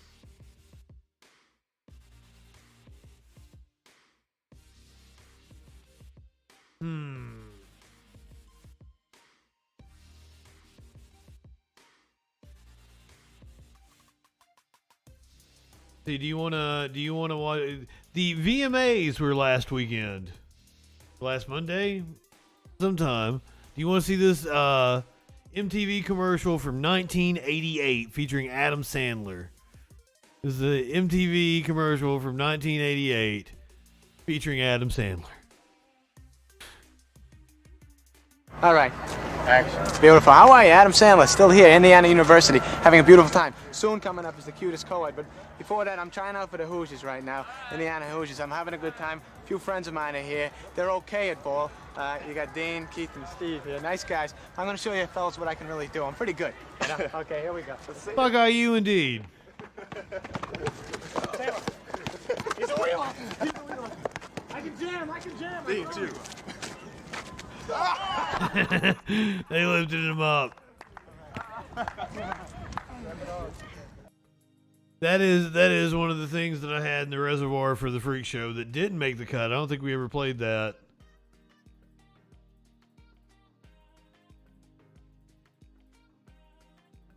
Oh, here's one.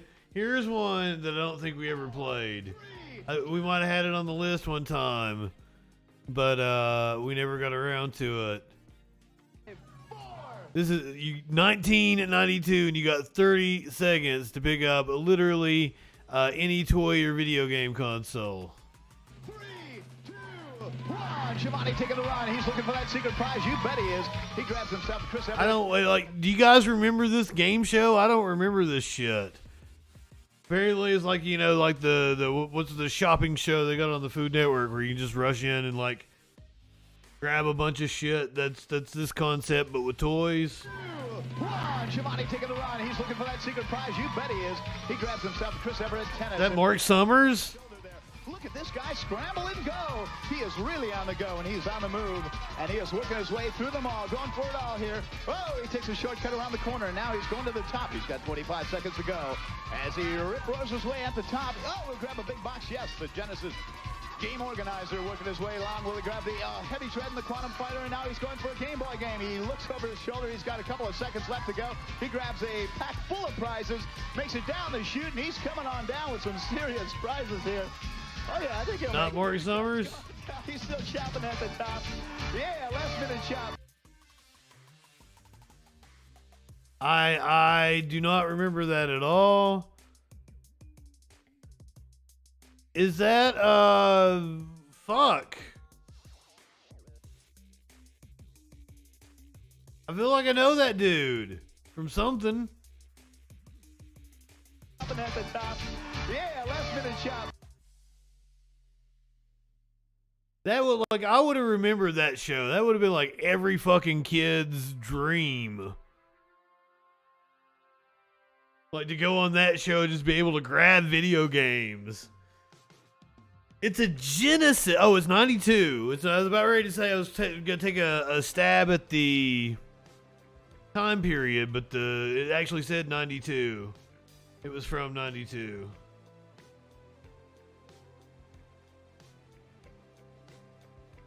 I do not remember this. If we played this, I don't remember it at all. No, I do remember it now, but I don't remember if we played it on the show. I watched this and was entertained by it. Dude wrestles a raccoon. You're getting him into a lock here, all right? You're battling, right? You're hand fighting, right? You're hand fighting, like some game of life. Hand fighting, tough, idle style, old school, all right?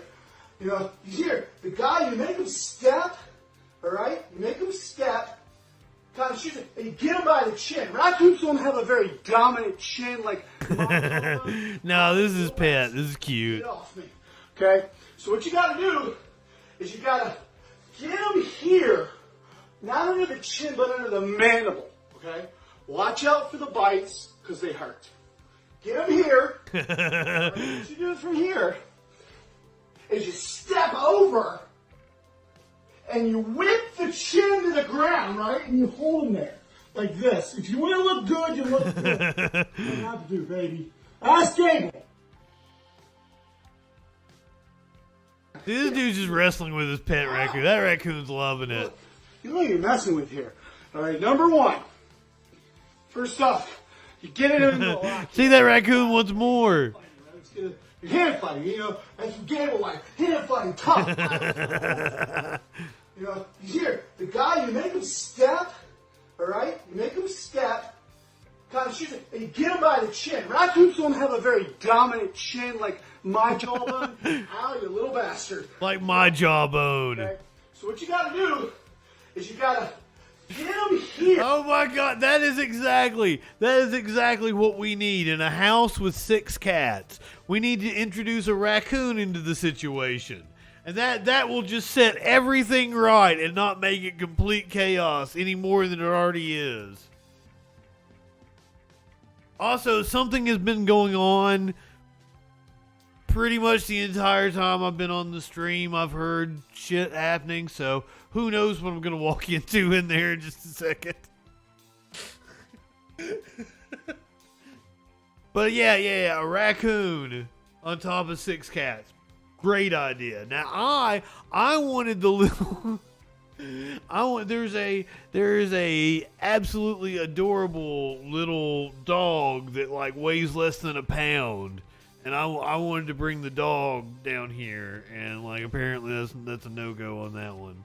I love the little puppy. Little Cindy's so cute. Yeah, we're not in a relationship. Save the relationship between some of the cats, maybe. I don't look like a cat person? Oh my God.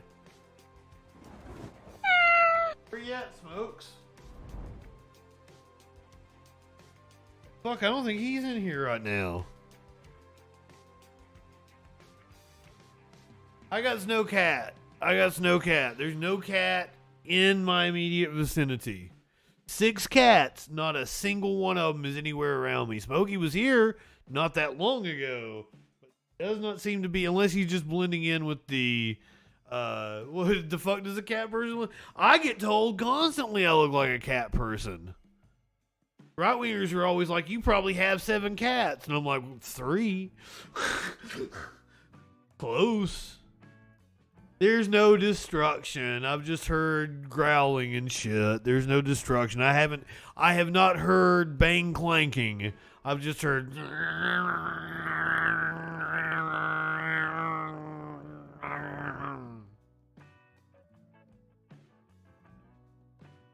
I'll do marijuana ASMR one more time before we get out of here.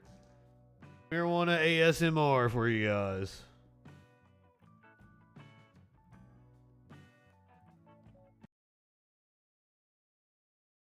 Gotta go in here, we turn off the music, we turn off my filter. Now you can hear every little thing. A cat did just walk in here. Smokey. Come here, Smokes. Nope, he ran back away. That's ignorant. Stop being ignorant. Little marijuana ASMR.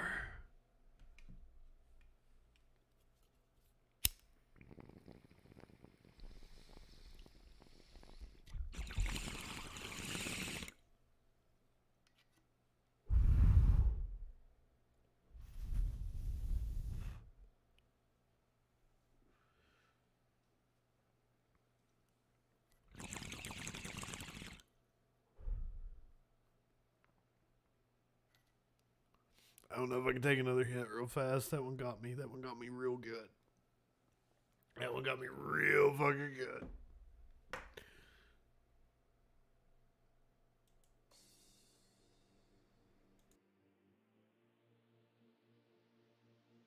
Cool Kid requested it when he came in. So, never let it be said that I'm not a man of the people. Yeah, I'm not your guy for ASMR. I'm your guy to give you news in a slightly humorous, sometimes pissed off, usually very stoned form. Well, I gave it to you. It was asked for. I did it. If you are watching on Twitch, you are heading over to the Plex. It's a Sunday night, so this is the Plex podcast. No, that's the wrong Echo. What the hell? Oh, Echo Plex. Go ahead, light one up, tip one back. It's all right to have a little fun before you hit the sack.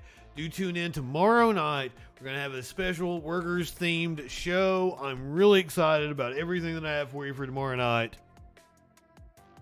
I'm Justin Freakin. Did I already do the tip one back thing? Yeah, sure enough. Bye.